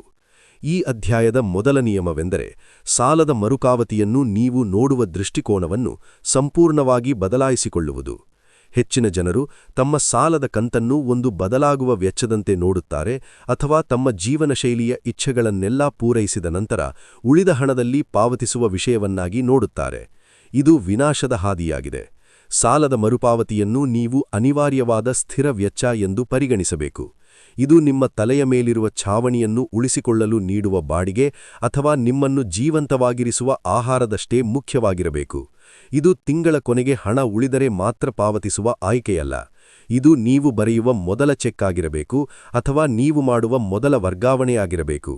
ಯಾವುದೇ ಇದರ ವಿಷಯಕ್ಕೆ ಹಣವನ್ನು ಖರ್ಚು ಮಾಡುವ ಬಗ್ಗೆ ಯೋಚಿಸುವ ಮೊದಲೇ ನಿಮ್ಮ ಸಂಪನ್ಮೂಲಗಳಿಂದ ಸಾಲದ ಮೊತ್ತವು ಕಡಿತಗೊಳ್ಳುವಂತೆ ನೀವು ನಿಮ್ಮ ಹಣಕಾಸಿನ ಜೀವನವನ್ನು ರೂಪಿಸಿಕೊಳ್ಳಬೇಕು. ಇದಕ್ಕೆ ನೀವು ಒಬ್ಬ ಗ್ರಾಹಕನ ಸ್ಥಾನದಿಂದ ಒಬ್ಬ ಬಂಡವಾಳ ಹಂಚಿಕೆದಾರನ ಅಥವಾ ಕ್ಯಾಪಿಟಲ್ ಅಲೋಕೇಟರ್ನ ಸ್ಥಾನಕ್ಕೆ ಮಾನಸಿಕವಾಗಿ ಬದಲಾಗಬೇಕು. ಸಾಲದ ಮರುಪಾವತಿಯು ಕಡ್ಡಾಯ ಎಂದು ನೀವು ಭಾವಿಸಿದಾಗ, ಯಾವುದೋ ಒಂದು ತಿಂಗಳು ಪಾವತಿಸದೇ ಇರಲು ಅಥವಾ ಕಡಿಮೆ ಪಾವತಿಸಲು ಬರುವ ಆಮಿಷಗಳನ್ನು ನೀವು ಗೆಲ್ಲುತ್ತೀರಿ. ನೀವು ಅಲ್ಲಿಂದ ಆಯ್ಕೆಯ ಅವಕಾಶವನ್ನೇ ತೆಗೆದುಹಾಕುತ್ತೀರಿ ಮತ್ತು ಆಯ್ಕೆಯನ್ನು ತೆಗೆದುಹಾಕುವುದರ ಮೂಲಕ ನೀವು ಸೋಲಿನ ಸಾಧ್ಯತೆಯನ್ನೇ ಇಲ್ಲದಂತೆ ಮಾಡುತ್ತೀರಿ. ಸಾಲದ ಒಪ್ಪಂದವು ಒಂದು ಗಂಭೀರ ಕರಾರು ಮತ್ತು ನಿಮ್ಮ ಜೀವವನ್ನು ಉಳಿಸುವ ಭರವಸೆಯಷ್ಟೇ ತೀವ್ರತೆಯಿಂದ ನೀವು ಆ ಒಪ್ಪಂದವನ್ನು ಗೌರವಿಸಬೇಕು. ಒಂದು ವೇಳೆ ನೀವು ಮರುಪಾವತಿಯನ್ನು ನಿಮ್ಮ ಅಸ್ತಿತ್ವದ ಅನಿವಾರ್ಯ ಮತ್ತು ಸಂಧಾನಕ್ಕೆ ಒಳಪಡಿಸದ ಸ್ತಂಭವನ್ನಾಗಿ ಪರಿಗಣಿಸದಿದ್ದರೆ, ಬಡ್ಡಿಯ ಮೇಲೆ ಬಡ್ಡಿ ಸೇರುತ್ತದೆ, ದಂಡಗಳು ಹೆಚ್ಚಾಗುತ್ತವೆ ಮತ್ತು ಆ ಸಾಲವು ಕ್ಯಾನ್ಸರ್ನಂತೆ ಬೆಳೆದು ಅಂತಿಮವಾಗಿ ನಿಮ್ಮಲ್ಲಿರುವ ಎಲ್ಲವನ್ನೂ ನಾಶ ಮಾಡುತ್ತದೆ. ಜಗತ್ತು ನಿಮ್ಮಲ್ಲಿಂದ ಹಣವನ್ನು ಕಸಿದುಕೊಳ್ಳಲು ಸಕ್ರಿಯವಾಗಿ ಸಂಚು ಹೂದುತ್ತಿದೆ ಎಂಬುದನ್ನು ನೀವು ಅರ್ಥಮಾಡಿಕೊಳ್ಳಬೇಕು. ಪ್ರತಿಯೊಂದು ಜಾಹೀರಾತು, ಪ್ರತಿಯೊಂದು ಮಡಗೆಯ ವಿನ್ಯಾಸ ಮತ್ತು ಪ್ರತಿಯೊಂದು ಚಂದಾದಾರಿಕೆಯ ಸೇವೆಯು ನಿಮ್ಮ ಶಿಸ್ತನ್ನು ಮುರಿಯಲು ವಿನ್ಯಾಸಗೊಳಿಸಲಾಗಿದೆ. ಇದಕ್ಕಾಗಿಯೇ ನೀವು ಪ್ರತಿಯೊಂದು ರೂಪಾಯಿಯನ್ನು ಒಬ್ಬ ಫೊರೆನ್ಸಿಕ್ ಅಕೌಂಟೆಂಟ್ನ ತೀವ್ರತೆಯೊಂದಿಗೆ ಗಮನಿಸಬೇಕು. ನೀವು ಸಾಲದ ಬಲವನ್ನು ಬಳಸುತ್ತಿರುವಾಗ ನಿಮ್ಮ ಖರ್ಚಿನ ಬಗ್ಗೆ ಅಸಡ್ಡೆ ಕೋರಲು ಸಾಧ್ಯವಿಲ್ಲ. ಅಸಡ್ಡೆ ಧೋರಣೆಯು ನಿಮ್ಮ ಆದಾಯಕ್ಕೆ ತಕ್ಕಂತೆ ನಿಮ್ಮ ಖರ್ಚನ್ನು ಹೆಚ್ಚಿಸುತ್ತದೆ. ಇದರಿಂದ ಸಾಲ ತೀರಲು ಏನೂ ಉಳಿಯುವುದಿಲ್ಲ. ನೀವು ಇದನ್ನು ತಿರಸ್ಕರಿಸಬೇಕು. ನೀವು ಬೆಳಗ್ಗೆ ಕುಡಿಯುವ ಕಾಫಿ, ನೀವು ಅಪರೂಪವಾಗಿ ಬಳಸುವ ಡಿಜಿಟಲ್ ಚಂದಾದಾರಿಕೆಗಳು ಮತ್ತು ಆ ಕ್ಷಣಕ್ಕೆ ಅಲ್ಪವೆಂದು ತೋರಿದರೂ ವರ್ಷದ ಕೊನೆಗೆ ದೊಡ್ಡ ಮೊತ್ತವಾಗುವ ಅನಿರೀಕ್ಷಿತ ಖರ್ಚುಗಳನ್ನು ನೀವು ಪತ್ತೆಹಚ್ಚಬೇಕು. ಅನಗತ್ಯ ಅನುಭೋಗಕ್ಕಾಗಿ ನೀವು ಖರ್ಚು ಮಾಡುವ ಪ್ರತಿಯೊಂದು ರೂಪಾಯಿಯೂ ನಿಮ್ಮ ಸಾಲದ ಅಸಲನ್ನು ತೀರಿಸಬಹುದಾದ ರೂಪಾಯಿಯಾಗಿದೆ. ನೀವು ಸಾಲವನ್ನು ಹೊಂದಿರುವಾಗ ಹಣವನ್ನು ವ್ಯರ್ಥ ಮಾಡಿದರೆ ನೀವು ಕೇವಲ ಆ ಹಣವನ್ನು ಕಳೆದುಕೊಳ್ಳುತ್ತಿಲ್ಲ, ಬದಲಾಗಿ ಆ ಹಣ ಸಾಲ ತೀರಲು ಬಳಸದಿದ್ದಕ್ಕಾಗಿ ಆ ಮೊತ್ತದ ಮೇಲೆ ನೀವು ಬ್ಯಾಂಕಿಗೆ ಬಡ್ಡಿಯನ್ನು ಪಾವತಿಸುತ್ತಿದ್ದೀರಿ. ವ್ಯರ್ಥ ಮಾಡಿದ 1 ರೂಪಾಯಿಯ ನಿಜವಾದ ಬೆಲೆಯು ಆ 1 ರೂಪಾಯಿ ಮತ್ತು ಅದು ನಿಮಗೆ ಉಳಿಸಬಹುದಾದ ಬಡ್ಡಿಯ ಮೊತ್ತವಾಗಿದೆ. ಬಡವರಿಗೆ ಅರ್ಥವಾಗದ ಸಂಪತ್ತಿನ ಗಣಿತವಿದೆ. ಪ್ರತಿಯೊಂದು ವ್ಯವಹಾರವನ್ನು ಪತ್ತೆಹಚ್ಚುವುದರ ಮೂಲಕ ನಿಮ್ಮ ಆರ್ಥಿಕ ಆರೋಗ್ಯದ ಸಂಪೂರ್ಣ ಚಿತ್ರಣ ನಿಮಗೆ ಲಭ್ಯವಾಗುತ್ತದೆ. ನಿಮ್ಮ ಹಡಗಿನಲ್ಲಿರುವ ಸೋರಿಕೆಗಳನ್ನು ನೀವು ಗುರುತಿಸುತ್ತೀರಿ ಮತ್ತು ಅದನ್ನು ನಿಲ್ಲಿಸುವ ಶಕ್ತಿಯನ್ನು ಪಡೆಯುತ್ತೀರಿ. ಇಷ್ಟೊಂದು ಸೂಕ್ಷ್ಮವಾಗಿ ಗಮನಿಸುವುದು ಹುಚ್ಚುತನವಲ್ಲ, ಅದು ಅತ್ಯವಶ್ಯಕ ನಿರ್ವಹಣೆಯಾಗಿದೆ. ನೀವು ನಿಮ್ಮ ಸ್ವಂತ ಜೀವನದ ಮುಖ್ಯಸ್ಥರಾಗಿದ್ದೀರಿ ಮತ್ತು ತನ್ನ ಸಂಸ್ಥೆಯ ಅಂಕಿಅಂಶಗಳನ್ನು ತಿಳಿಯದ ಮುಖ್ಯಸ್ಥನು ಸಂಸ್ಥೆಯನ್ನು ದಿವಾಳಿತನದತ್ತ ಕೊಂಡು ಹೋಗುತ್ತಾನೆ. ಆಧುನಿಕ ಆರ್ಥಿಕತೆಯಲ್ಲಿ ನೀವು ಹೊಂದಿರುವ ಅತ್ಯಂತ ಬೆಲೆಬಾಳುವ ಅಮೂರ್ತ ಆಸ್ತಿಯೆಂದರೆ ನಿಮ್ಮ ಕ್ರೆಡಿಟ್ ಅರ್ಹತೆ ಅಥವಾ ಕ್ರೆಡಿಟ್ ವರ್ದಿನೆಸ್. ನಿಮ್ಮ ಕ್ರೆಡಿಟ್ ಸ್ಕೋರ್ ಕೇವಲ ಒಂದು ಸಂಖ್ಯೆಯಲ್ಲ, ಅದು ನಿಮ್ಮ ಗೌರವ ಅಥವಾ ಘನತೆ. ನೀವು ಶಿಸ್ತಿನ ಬಜೆಟ್ಗೆ ಬದ್ಧರಾದಾಗ ನಿಮ್ಮ ಪ್ರಾಮಾಣಿಕತೆ ಮತ್ತು ಭರವಸೆಗಳನ್ನು ಈಡೇರಿಸುವ ನಿಮ್ಮ ಕ್ಷಮತೆ ಆ ಸಂಖ್ಯೆಯು ಪ್ರತಿಬಿಂಬಿಸುತ್ತದೆ. ನೀವು ಪಾವತಿಯನ್ನು ಎಂದರೂ ಮಿಸ್ ಮಾಡದಂತೆ ಈ ಬಜೆಟ್ ನೋಡಿಕೊಳ್ಳುತ್ತದೆ. ಈ ಸ್ಥಿರತೆಯೇ ಉನ್ನತ ಕ್ರೆಡಿಟ್ ಸ್ಕೋರ್ನ ಅಡಿಪಾಯವಾಗಿದೆ. ಇದು ಏಕೆ ಮುಖ್ಯ? ಏಕೆಂದರೆ ಉನ್ನತ ಕ್ರೆಡಿಟ್ ಸ್ಕೋರ್ ಭವಿಷ್ಯದಲ್ಲಿ ನಿಮಗೆ ಅಡಕ ಬಡ್ಡಿದರದಲ್ಲಿ ಬಂಡವಾಳ ಸಿಗುತ್ತದೆ. ಒಂದು ವೇಳೆ ಬಜೆಟ್ ಮಾಡಲು ವಿಫಲವಾಗಿ ಪಾವತಿಗಳನ್ನು ತಪ್ಪಿಸಿ ನಿಮ್ಮ ಕ್ರೆಡಿಟ್ ಅರ್ಹತೆಯನ್ನು ಹಾಳು ಮಾಡಿಕೊಂಡರೆ ನೀವು ನಿಮ್ಮ ಭವಿಷ್ಯದ ಮೇಲೆ ನೀವೇ ತೆರಿಗೆಯನ್ನು ವಿಧಿಸಿಕೊಂಡಂತೆ. ಮುಂದೆ ನೀವು ಪಡೆಯುವ ಹಣೆ ಅಥವಾ ಕಾರುನ ಸಾಲದ ಮೇಲೆ ನೀವು ಹೆಚ್ಚು ಬಡ್ಡಿಯನ್ನು ಪಾವತಿಸಬೇಕಾಗುತ್ತದೆ. ಒಂದು ಕಟ್ಟುನಿಟ್ಟಾದ ಬಜೆಟ್ ನಿಮ್ಮ ಗೌರವವನ್ನು ರಕ್ಷಿಸುತ್ತದೆ. ಬ್ಯಾಂಕ್ ನಿಮ್ಮ ಇತಿಹಾಸವನ್ನು ನೋಡಿದಾಗ ಅವರಿಗೆ ನಿಮ್ಮ ಶಿಸ್ತು ಮತ್ತು ನಂಬಿಕಸ್ಥ ನಡವಳಿಕೆ ಕಾಣಿಸುತ್ತದೆ. ಇದು ನಿಮಗೆ ಮಾತುಕತೆ ನಡೆಸಲು ಶಕ್ತಿಯನ್ನು ನೀಡುತ್ತದೆ ಮತ್ತು ಶಿಸ್ತಿಲ್ಲದವರಿಗೆ ಮುಚ್ಚಲ್ಪಟ್ಟಿರುವ ಬಾಗಿಲುಗಳನ್ನು ನಿಮಗಾಗಿ ತೆರೆಯುತ್ತದೆ. ಒಂದೇ ಒಂದು ತಿಂಗಳ ಪಾವತಿಯನ್ನು ತಪ್ಪಿಸಿದರೂ ಅದರಿಂದಾಗುವ ಹಾನಿಯನ್ನು ಕಡಿಮೆ ಅಂದಾಜು ಮಾಡಬೇಡಿ. ಅದು ನಿಮ್ಮ ದಾಖಲೆಯಲ್ಲಿ ವರ್ಷಗಟ್ಟಲೆ ಉಳಿಯುತ್ತದೆ ಮತ್ತು ನಿಮ್ಮ ವಿಫಲತೆಯನ್ನು ನೆನಪಿಸುತ್ತಲೇ ಇರುತ್ತದೆ. ಒಂದು ಬಿಗಿಯಾದ ಬಜೆಟ್ ಎಂಬುದು ಜೀವನದ ಅನಿಶ್ಚಿತತೆಗಳಿಂದ ನಿಮ್ಮ ಕ್ರೆಡಿಟ್ ಸ್ಕೋರ್ ಅನ್ನು ರಕ್ಷಿಸುವ ಗುರಿಯಾಗಿದೆ. ಎಂತಹ ಅನಿರೀಕ್ಷಿತ ಖರ್ಚು ಬಂದರೂ ಸಾಲದ ಕಂತಿಗೆ ಬೇಕಾದ ಹಣವು ಮೊದಲೇ ಸುರಕ್ಷಿತವಾಗಿ ಕಾಯ್ದಿರಿಸಲ್ಪಟ್ಟಿದೆ ಎಂಬುದನ್ನು ಇದು ನಿಶ್ಚಿತಗೊಳಿಸುತ್ತದೆ. ಒಂದು ದೃಢವಾದ ಬಜೆಟ್ ಹಲವಾರು ಸಾಲಗಾರರನ್ನು ಕಾಡುವ ಭಾವನಾತ್ಮಕ ದೌರ್ಬಲ್ಯದ ವಿರುದ್ಧದ ಅಂತಿಮ ರಕ್ಷಣೆಯಾಗಿದೆ. ಮನುಷ್ಯರು ಭಾವಜೀವಿಗಳು ಮತ್ತು ನಾವು ನಮ್ಮ ಕೆಟ್ಟ ನಿರ್ಧಾರಗಳನ್ನು ಸಮರ್ಥಿಸಿಕೊಳ್ಳಲು ಪರಿಣತರಾಗಿದ್ದೇವೆ. ನಮಗೆ ಒಂದು ಪ್ರತಿಫಲ ಅಥವಾ ರಿವಾರ್ಡ್ ಬೇಕು ಎಂದು ಹೇಳಿಕೊಳ್ಳುತ್ತೇವೆ. ನಾವು ಕಷ್ಟಪಟ್ಟು ಕೆಲಸ ಮಾಡಿದ್ದೇವೆ, ಹಾಗಾಗಿ ಒಂದು ದುಬಾರಿ ಊಟ ಪರವಾಗಿಲ್ಲ ಎಂದು ಅಂದುಕೊಳ್ಳುತ್ತೇವೆ. ಬಜೆಟ್ ಎಂಬುದು ಇಂತಹ ಭಾವನಾತ್ಮಕ ಸುಳ್ಳುಗಳನ್ನು ಎದುರಿಸುವ ಕಟು ವಾಸ್ತವದ ತರ್ಕವಾಗಿದೆ. ನೀವು ಕಟ್ಟುನಿಟ್ಟಾದ ಬಜೆಟ್ ಹೊಂದಿದ್ದಾಗ ಆ ಕ್ಷಣದ ಆವೇಶಕ್ಕೆ ನೀವು ಮಣಿಯಬೇಕಾಗಿಲ್ಲ, ಏಕೆಂದರೆ ನಿರ್ಧಾರವು ಮೊದಲೇ ತೆಗೆದುಕೊಳ್ಳಲ್ಪಟ್ಟಿದೆ. ಬಜೆಟ್ ಬೇಡ ಎಂದು ಹೇಳುತ್ತದೆ, ಹಾಗಾಗಿ ಉತ್ತರವೂ ಬೇಡ ಎಂದೇ ಇರುತ್ತದೆ. ಇದು ಸಾಲ ತೀರಿಸಲು ಮೀಸಲಾಗಿದ್ದ ಹಣವನ್ನು ಅನಗತ್ಯ ಖರ್ಚುಗಳಿಗೆ ಬಳಸುವುದನ್ನು ತಡೆಯುತ್ತದೆ. ಇದು ನೀವು ಇಷ್ಟಪಡುವ ಕಲ್ಪನಾ ಲೋಕದಲ್ಲಿ ಬದುಕುವುದರ ಬದಲಾಗಿ ನಿಮ್ಮ ಹಣಕಾಸಿನ ವಾಸ್ತವದಲ್ಲಿ ಬದುಕುವಂತೆ ಮಾಡುತ್ತದೆ. ಸಾಲ ಮರುಪಾವತಿಯ ಹಂತದಲ್ಲಿರುವಾಗ ನೀವು ನಿಮ್ಮ ಜೀವನ ಶೈಲಿಯನ್ನು ಸ್ವಲ್ಪ ಮಟ್ಟಿಗೆ ಕುಗ್ಗಿಸಿಕೊಳ್ಳಬೇಕು ಎಂಬುದನ್ನು ನೀವು ಒಪ್ಪಲೇಬೇಕು. ಶಾಶ್ವತ ಭದ್ರತೆಗಾಗಿ ನೀವು ತಾತ್ಕಾಲಿಕ ಸುಖಗಳನ್ನು ತ್ಯಾಗ ಮಾಡಬೇಕು. ಬಜೆಟ್ ಎಂಬುದು ಈ ತ್ಯಾಗವನ್ನು ಜಾರಿಗೆ ತರುವ ಸಾಧನವಾಗಿದೆ. ಅದು ನಿಮ್ಮ ಪ್ರಾಮಾಣಿಕತೆಯನ್ನು ಕಾಪಾಡುತ್ತದೆ. ಅದಕ್ಕೆ ನಿಮ್ಮ ಭಾವನೆಗಳ ಮೇಲೆ ಕಾಳಜಿಯಿಲ್ಲ. ಅದಕ್ಕೆ ಕೇವಲ ನಿಮ್ಮ ಆರ್ಥಿಕ ಸ್ಥಿರತೆಯ ಮೇಲೆ ಮಾತ್ರ ಕಾಳಜಿಯಿದೆ. ಸಂಖ್ಯೆಗಳಿಗೆ ಬದ್ಧರಾದ ಮೂಲಕ ನೀವು ಹಣದ ನಿರ್ವಹಣೆಯಿಂದ ಭಾವನೆಗಳನ್ನು ದೂರವಿಡುತ್ತೀರಿ. ನೀವು ಆವೇಶದಿಂದ ವರ್ತಿಸುವುದನ್ನು ನಿಲ್ಲಿಸಿ ತತ್ವದ ಮೇಲೆ ವರ್ತಿಸಲು ಪ್ರಾರಂಭಿಸುತ್ತೀರಿ. ಸಾಲವು ನಿಮ್ಮ ಬೆಳವಣಿಗೆಗೆ ಒಂದು ಸಾಧನವಾಗಿ ಉಳಿಯುತ್ತದೆ ಎಂಬುದನ್ನು ನೀವು ಈ ಮೂಲಕ ನಿಶ್ಚಿತಗೊಳಿಸುತ್ತೀರಿ. ಸಾಲದ ಹಣವನ್ನು ನೀವು ಹೊಣೆಗಾರಿಕೆಗಳ ಮೇಲೆ ಖರ್ಚು ಮಾಡಿ ನಂತರ ಅದನ್ನು ತೀರಿಸಲು ವಿಫಲವಾದರೆ ಆ ಸಾಲವೂ ಒಂದು ಹೊಣೆಯಾಗುತ್ತದೆ. ಆದರೆ ನೀವು ಬಜೆಟ್ಗೆ ಬದ್ಧರಾಗಿ ಬಂಡವಾಳವನ್ನು ಸಮರ್ಥವಾಗಿ ಹಂಚಿಕೆ ಮತ್ತು ಪ್ರತಿ ಕಂತನ್ನು ಪಾವತಿಸಿದರೆ ಸಾಲವು ನಿಮ್ಮನ್ನು ಮೇಲೆತ್ತಲು ಬಳಸುವ ಲಿವರ್ನಂತೆ ಕೆಲಸ ಮಾಡುತ್ತದೆ. ಬಜೆಟ್ ಎನ್ನುವುದು ಸ್ಥಿರವಾದದ್ದಲ್ಲ, ಅದು ಬದಲಾಗುತ್ತಿರಬೇಕು ಎಂಬುದನ್ನು ನೀವು ಗಮನಿಸಬೇಕು. ಬೆಲೆಗಳು ಏರುತ್ತವೆ, ಆದಾಯದಲ್ಲಿ ಏರಿಳಿತವಾಗುತ್ತದೆ ಮತ್ತು ತುರ್ತು ಪರಿಸ್ಥಿತಿಗಳು ಎದುರಾಗುತ್ತವೆ. ಒಬ್ಬ ಶಿಸ್ತಿನ ಸಾಲಗಾರನು ತನ್ನ ಬಜೆಟನ್ನು ವರ್ಷಕ್ಕೊಮ್ಮೆ ಅಲ್ಲ, ಬದಲಾಗಿ ಪ್ರತಿ ವಾರವೂ ಪರಿಶೀಲಿಸುತ್ತಾನೆ. ನೀವು ನಿಮ್ಮ ಅಂಕಿಅಂಶಗಳೊಂದಿಗೆ ಕುಳಿತು ನಿಮ್ಮ ಪರಿಸ್ಥಿತಿಯ ಸತ್ಯವನ್ನು ಎದುರಿಸಬೇಕು. ವಿದ್ಯುತ್ ಬಿಲ್ ಅಂದುಕೊಂಡಷ್ಟಿಂದ ಹೆಚ್ಚಾದರೆ ನೀವು ಆ ಹಣವನ್ನು ಬೇರೆ ಯಾವುದೋ ಒಂದು ವಿಭಾಗದಿಂದ ಹೊಂದಿಸಬೇಕು. ಆದರೆ ಸಾಲದ ಮರುಪಾವತಿಯ ವಿಭಾಗದಿಂದ ನೀವು ಆ ಹಣವನ್ನು ತೆಗೆದುಕೊಳ್ಳಬಾರದು, ಯಾಕೆಂದರೆ ಆ ವಿಭಾಗವು ಪವಿತ್ರವಾದದ್ದು. ಅದನ್ನು ನಿಮ್ಮ ಮನೋರಂಜನೆ ಅಥವಾ ಹೋಟೆಲ್ ಊಟದ ಬಜೆಟ್ನಿಂದ ಕಡಿತಗೊಳಿಸಿ. ಸಂಪನ್ಮೂಲಗಳ ಹಂಚಿಕೆಯಲ್ಲಿ ನೀವು ಅತ್ಯಂತ ನಿರ್ದಯವಾಗಿರಬೇಕು. ಒಂದು ವೇಳೆ ನಿಮ್ಮ ಬಜೆಟ್ ಯಾವಾಗಲೂ ಕೊರತೆಯನ್ನು ತೋರಿಸುತ್ತಿದ್ದರೆ ನೀವು ಕಠಿಣ ಕ್ರಮಗಳನ್ನು ತೆಗೆದುಕೊಳ್ಳಬೇಕು. ಅಂದರೆ ನಿಮಗೆ ಅನಗತ್ಯವಾದ ವಸ್ತುಗಳನ್ನು ಮಾರುವುದು, ಎರಡನೇ ಕೆಲಸವನ್ನು ಮಾಡುವುದು ಅಥವಾ ನಿಮ್ಮ ವಾಸವ್ಯವಸ್ಥೆಯನ್ನು ಸರಳೀಕರಿಸುವುದು ಇದರಲ್ಲಿ ಸೇರಿರುತ್ತದೆ. ನೀವು ಆ ಸಂಖ್ಯೆಗಳನ್ನು ನೋಡುವ ಧೈರ್ಯ ಮಾಡಿದರೆ ಮಾತ್ರ ಬಜೆಟ್ ನಿಮಗೆ ಈ ಕಠಿಣ ಸತ್ಯಗಳನ್ನು ತೋರಿಸುತ್ತದೆ. ಹೆಚ್ಚಿನ ಜನರು ತಮ್ಮ ಬಜೆಟ್ ನೋಡಲು ಹೆದರುತ್ತಾರೆ, ಯಾಕೆಂದರೆ ಅಲ್ಲಿ ಕಾಣಿಸುವ ಸತ್ಯ ಅವರಿಗೆ ಇಷ್ಟವಾಗುವುದಿಲ್ಲ. ಅವರು ಅಜ್ಞಾನದ ಸುಖದಲ್ಲಿ ಬದುಕಲು ಬಯಸುತ್ತಾರೆ. ಆದರೆ ಅಜ್ಞಾನವೇ ಅತ್ಯಂತ ದುಬಾರಿಯಾದ ವಸ್ತುವಾಗಿದೆ. ಅಜ್ಞಾನವೇ ನಿರ್ವಹಿಸಬಹುದಾದ ಸಾಲವನ್ನು ಆರ್ಥಿಕ ದುರಂತವಾಗಿ ಬದಲಾಯಿಸುತ್ತದೆ. ಸಂಖ್ಯೆಗಳು ಎಷ್ಟೇ ಕೆಟ್ಟದ್ದಾದರೂ ಅವುಗಳನ್ನು ಎದುರಿಸುವ ಧೈರ್ಯ ಮತ್ತು ಅವುಗಳನ್ನು ಸರಿಪಡಿಸಲು ಬೇಕಾದ ಶಿಸ್ತು ನಿಮಗಿರಬೇಕು. ಇದಲ್ಲದೆ ಒಂದು ಕಟ್ಟುನಿಟ್ಟಾದ ಬಜೆಟ್ ನಿಮಗೆ ನಾಯ್ಸ್ ಕ್ಯಾನ್ಸಲೇಷನ್. ಅಧ್ಯಾಯ 9. ಸಾಲದಾತರೊಂದಿಗೆ ಮಾತುಕತೆ ಮತ್ತು ಅಂತಿಮ ವಿಜಯ. ಸಾಲದ ಒಪ್ಪಂದವು ಕೇವಲ ಒಂದು ಕಾಗದವಲ್ಲ, ಅದು ಎರಡು ಶಕ್ತಿಗಳ ನಡುವಿನ ಒಂದು ಬದ್ಧತೆ. ಆದರೆ ಆರ್ಥಿಕ ಜಗತ್ತಿನಲ್ಲಿ ಒಂದು ಮರೆಯಾದ ಸತ್ಯವಿದೆ. ಅದೇನೆಂದರೆ, ಯಾವುದೇ ಒಪ್ಪಂದವೂ ಅಂತಿಮವಲ್ಲ ಮತ್ತು ಪ್ರತಿಯೊಂದು ಸಂವಹನವೂ ಒಂದು ಮಾತುಕತೆಗೆ ಅಥವಾ ನೆಗೋಸಿಯೇಷನ್ಗೆ ಅವಕಾಶ ನೀಡುತ್ತದೆ. ನೀವು ಸಾಲಗಾರರಾಗಿ ಕೇವಲ ಶರಣಾಗಬಾರದು, ಬದಲಾಗಿ ನೀವು ಒಬ್ಬ ಯುದ್ಧ ತಂತ್ರಜ್ಞನಂತೆ ವರ್ತಿಸಬೇಕು. ನಿಮ್ಮ ಸಾಲದಾತನು ಒಬ್ಬ ಕರುಣೆಯಿಲ್ಲದ ವ್ಯಾಪಾರಿ ಎಂಬುದು ಎಷ್ಟು ಸತ್ಯವೋ, ಅದೇ ರೀತಿ ಅವನಿಗೆ ಹಣವನ್ನು ಕಳೆದುಕೊಳ್ಳುವ ಭೀತಿಯೂ ಇರುತ್ತದೆ ಎಂಬುದು ಅಷ್ಟೇ ಸತ್ಯ. ನೀವು ಈ ಭೀತಿಯನ್ನು ನಿಮ್ಮ ಅನುಕೂಲಕ್ಕೆ ಬಳಸಿಕೊಳ್ಳಬೇಕು. ಬ್ಯಾಂಕುಗಳು ಮತ್ತು ಹಣಕಾಸು ಸಂಸ್ಥೆಗಳು ತಮ್ಮನ್ನು ತಾವು ಅತ್ಯಂತ ಶಕ್ತಿಶಾಲಿ ಎಂದು ತೋರಿಸಿಕೊಳ್ಳುತ್ತವೆ, ಆದರೆ ವಾಸ್ತವದಲ್ಲಿ ಅವರು ಕೇವಲ ಅಂಕಿಅಂಶಗಳ ಆಧಾರದ ಮೇಲೆ ಕೆಲಸ ಮಾಡುವ ವ್ಯವಸ್ಥೆಗಳು ಮಾತ್ರ. ನೀವು ಕಷ್ಟದಲ್ಲಿದ್ದಾಗ ಅಥವಾ ನಿಮ್ಮ ಆರ್ಥಿಕ ಪರಿಸ್ಥಿತಿ ಬದಲಾದಾಗ ಸುಮ್ಮನೆ ಕುಳಿತು ನೋವು ಅನುಭವಿಸುವ ಬದಲು ನೀವು ನೇರವಾಗಿ ಸಾಲದಾತರೊಂದಿಗೆ ಮಾತುಕತೆ ನಡೆಸಬೇಕು. ನೀವು ಒಪ್ಪಿಕೊಂಡ ಬಡ್ಡಿದರವನ್ನು ಕಡಿಮೆ ಮಾಡುವಂತೆ ಕೇಳುವ ಅಧಿಕಾರ ನಿಮಗಿದೆ. ಇದನ್ನು ಬೇಡುವುದಲ್ಲ, ಬದಲಾಗಿ ಅಂಕಿಅಂಶಗಳ ಆಧಾರದ ಮೇಲೆ ಸಮರ್ಥಿಸುವುದು ಎನ್ನಲಾಗುತ್ತದೆ. ನೀವು ನಿಯಮಿತವಾಗಿ ಪಾವತಿ ಮಾಡುತ್ತಿದ್ದರೆ ಮತ್ತು ನಿಮ್ಮ ಇತಿಹಾಸವು ಉತ್ತಮವಾಗಿದ್ದರೆ, ಬ್ಯಾಂಕಿನವರು ತಮ್ಮ ಅತ್ಯುತ್ತಮ ಗ್ರಾಹಕನನ್ನು ಕಳೆದುಕೊಳ್ಳಲು ಬಯಸುವುದಿಲ್ಲ. ಇದನ್ನೇ ನೀವು ನಿಮ್ಮ ಅಸ್ತ್ರವನ್ನಾಗಿ ಬಳಸಬೇಕು. ಸಾಲದ ವಿಧಗಳ ನಡುವಿನ ವ್ಯತ್ಯಾಸವನ್ನು ಮತ್ತೊಮ್ಮೆ ನೆನಪಿಸಿಕೊಳ್ಳಿ.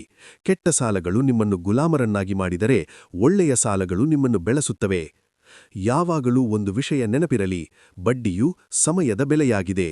ನೀವು ಎಷ್ಟು ಬೇಗ ಸಾಲವನ್ನು ತೀರಿಸುತ್ತೀರೋ ಅಷ್ಟು ಸಮಯವನ್ನು ನೀವು ಮರಳಿ ಖರೀದಿಸುತ್ತೀರಿ. ಒಂದು ವೇಳೆ ನೀವು ಅತ್ಯಂತ ಕಠಿಣ ಪರಿಸ್ಥಿತಿಯಲ್ಲಿದ್ದರೆ, ನೀವು ಒನ್ ಟೈಮ್ ಸೆಟಲ್ಮೆಂಟ್ ಅಥವಾ ಏಕಕಾಲದ ಇತ್ಯರ್ಥದ ಬಗ್ಗೆ ಮಾತುಕತೆ ನಡೆಸಬಹುದು.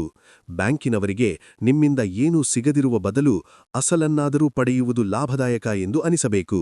ಆದರೆ ಈ ಮಾರ್ಗವು ನಿಮ್ಮ ಕ್ರೆಡಿಟ್ ಸ್ಕೋರ್ ಮೇಲೆ ಪರಿಣಾಮ ಬೀರಬಹುದು. ಆದ್ದರಿಂದ ಇದನ್ನು ಕೇವಲ ಅಂತಿಮ ಅಸ್ತ್ರವಾಗಿ ಮಾತ್ರ ಬಳಸಬೇಕು. ಯಾವುದೇ ಮಾತುಕತೆಯಲ್ಲಿ ನೀವು ಅಸಹಾಯಕರಾಗಿ ಕಾಣಿಸಬಾರದು, ಬದಲಾಗಿ ನೀವು ಪರಿಸ್ಥಿತಿಯ ನಿಯಂತ್ರಣ ಹೊಂದಿರುವಂತೆ ವರ್ತಿಸಬೇಕು. ನಿಮ್ಮ ಬಳಿ ನಾವು ಹಿಂದಿನ ಅಧ್ಯಾಯದಲ್ಲಿ ಚರ್ಚಿಸಿದ ತುರ್ತುನಿಧಿ ಇದ್ದರೆ, ಈ ಮಾತುಕತೆಯಲ್ಲಿ ನೀವು ಹೆಚ್ಚಿನ ಶಕ್ತಿಯನ್ನು ಹೊಂದಿರುತ್ತೀರಿ. ನೀವು ಅಂತಿಮವಾಗಿ ಸಾಲದ ಕೊನೆಯ ಕಂತನ್ನು ಪಾವತಿಸಿದ ಕ್ಷಣವು ನಿಮ್ಮ ಜೀವನದ ಅತ್ಯಂತ ಶ್ರೇಷ್ಠ ಮಿನವಾಗಿರುತ್ತದೆ. ಆ ಕ್ಷಣದಲ್ಲಿ ನೀವು ಕೇವಲ ಹಣವನ್ನು ಉಳಿಸುವುದಿಲ್ಲ, ಬದಲಾಗಿ ನಿಮ್ಮ ಆತ್ಮಗೌರವವನ್ನು ಮರಳಿ ಪಡೆಯುತ್ತೀರಿ. ಸಾಲವು ತೀರಿದ ನಂತರ ನಿಮ್ಮ ಕೈಯಲ್ಲಿ ಉಳಿಯುವ ಹೆಚ್ಚುವರಿ ಹಣವು ನಿಮ್ಮನ್ನು ಮತ್ತೆ ಐಶ್ವರ್ಯ ಜೀವನದತ್ತ ಪ್ರೇರೇಪಿಸಬಹುದು. ಆದರೆ ನೀವು ಶಿಸ್ತನ್ನು ಬಿಡಬಾರದು. ಸಾಲ ತೀರಿಸಲು ನೀವು ಎಷ್ಟು ಪರಿಶ್ರಮ ಪಟ್ಟಿದ್ದೀರೋ ಅಷ್ಟೇ ಪರಿಶ್ರಮವನ್ನು ಆ ಹಣವನ್ನು ಹೂಡಿಕೆ ಮಾಡಲು ಬಳಸಬೇಕು. ಆಗ ಮಾತ್ರ ನೀವು ಬಡ್ಡಿ ಕಟ್ಟುವವನಿಂದ ಬಡ್ಡಿ ಗಳಿಸುವವನಾಗಿ ಬದಲಾಗುತ್ತೀರಿ. ನಿಮ್ಮ ಗೆಲುವು ಕೇವಲ ಸಾಲದ ಮೊತ್ತ ಸೊನ್ನೆಯಾದಾಗ ಮಾತ್ರ ಸಿಗುವುದಿಲ್ಲ, ಬದಲಾಗಿ ನಿಮ್ಮ ಮನಸ್ಸಿನಿಂದ ಸಾಲದ ಭಯ ದೂರವಾದಾಗ ಸಿಗುತ್ತದೆ. ನೀವು ಈಗ ಈ ಪುಸ್ತಕದಲ್ಲಿ ಕಲಿತ ಎಲ್ಲಾ ಪಾಠಗಳನ್ನು ಅನ್ವಯಿಸಿದರೆ, ಹಣವು ನಿಮ್ಮನ್ನು ನಿಯಂತ್ರಿಸುವ ಬದಲು ನೀವು ಹಣವನ್ನು ನಿಯಂತ್ರಿಸುತ್ತೀರಿ. ಸ್ವಾತಂತ್ರ್ಯವು ಕೇವಲ ಒಂದು ಕನಸಲ್ಲ, ಅದು ನೀವು ಪ್ರತಿದಿನವೂ ತೆಗೆದುಕೊಳ್ಳುವ ಶಿಸ್ತಿನ ನಿರ್ಧಾರಗಳ ಫಲಿತಾಂಶವಾಗಿದೆ. ನಿರ್ಧಾರ ತೆಗೆದುಕೊಳ್ಳಿ, ಹೋರಾಡಿ ಮತ್ತು ವಿಜಯಶಾಲಿಯಾಗಿ ಹೊರಬನ್ನಿ. ಇದು ನಿಮ್ಮ ಜೀವನ, ನಿಮ್ಮ ಹಣ ಮತ್ತು ನಿಮ್ಮ ಭವಿಷ್ಯ.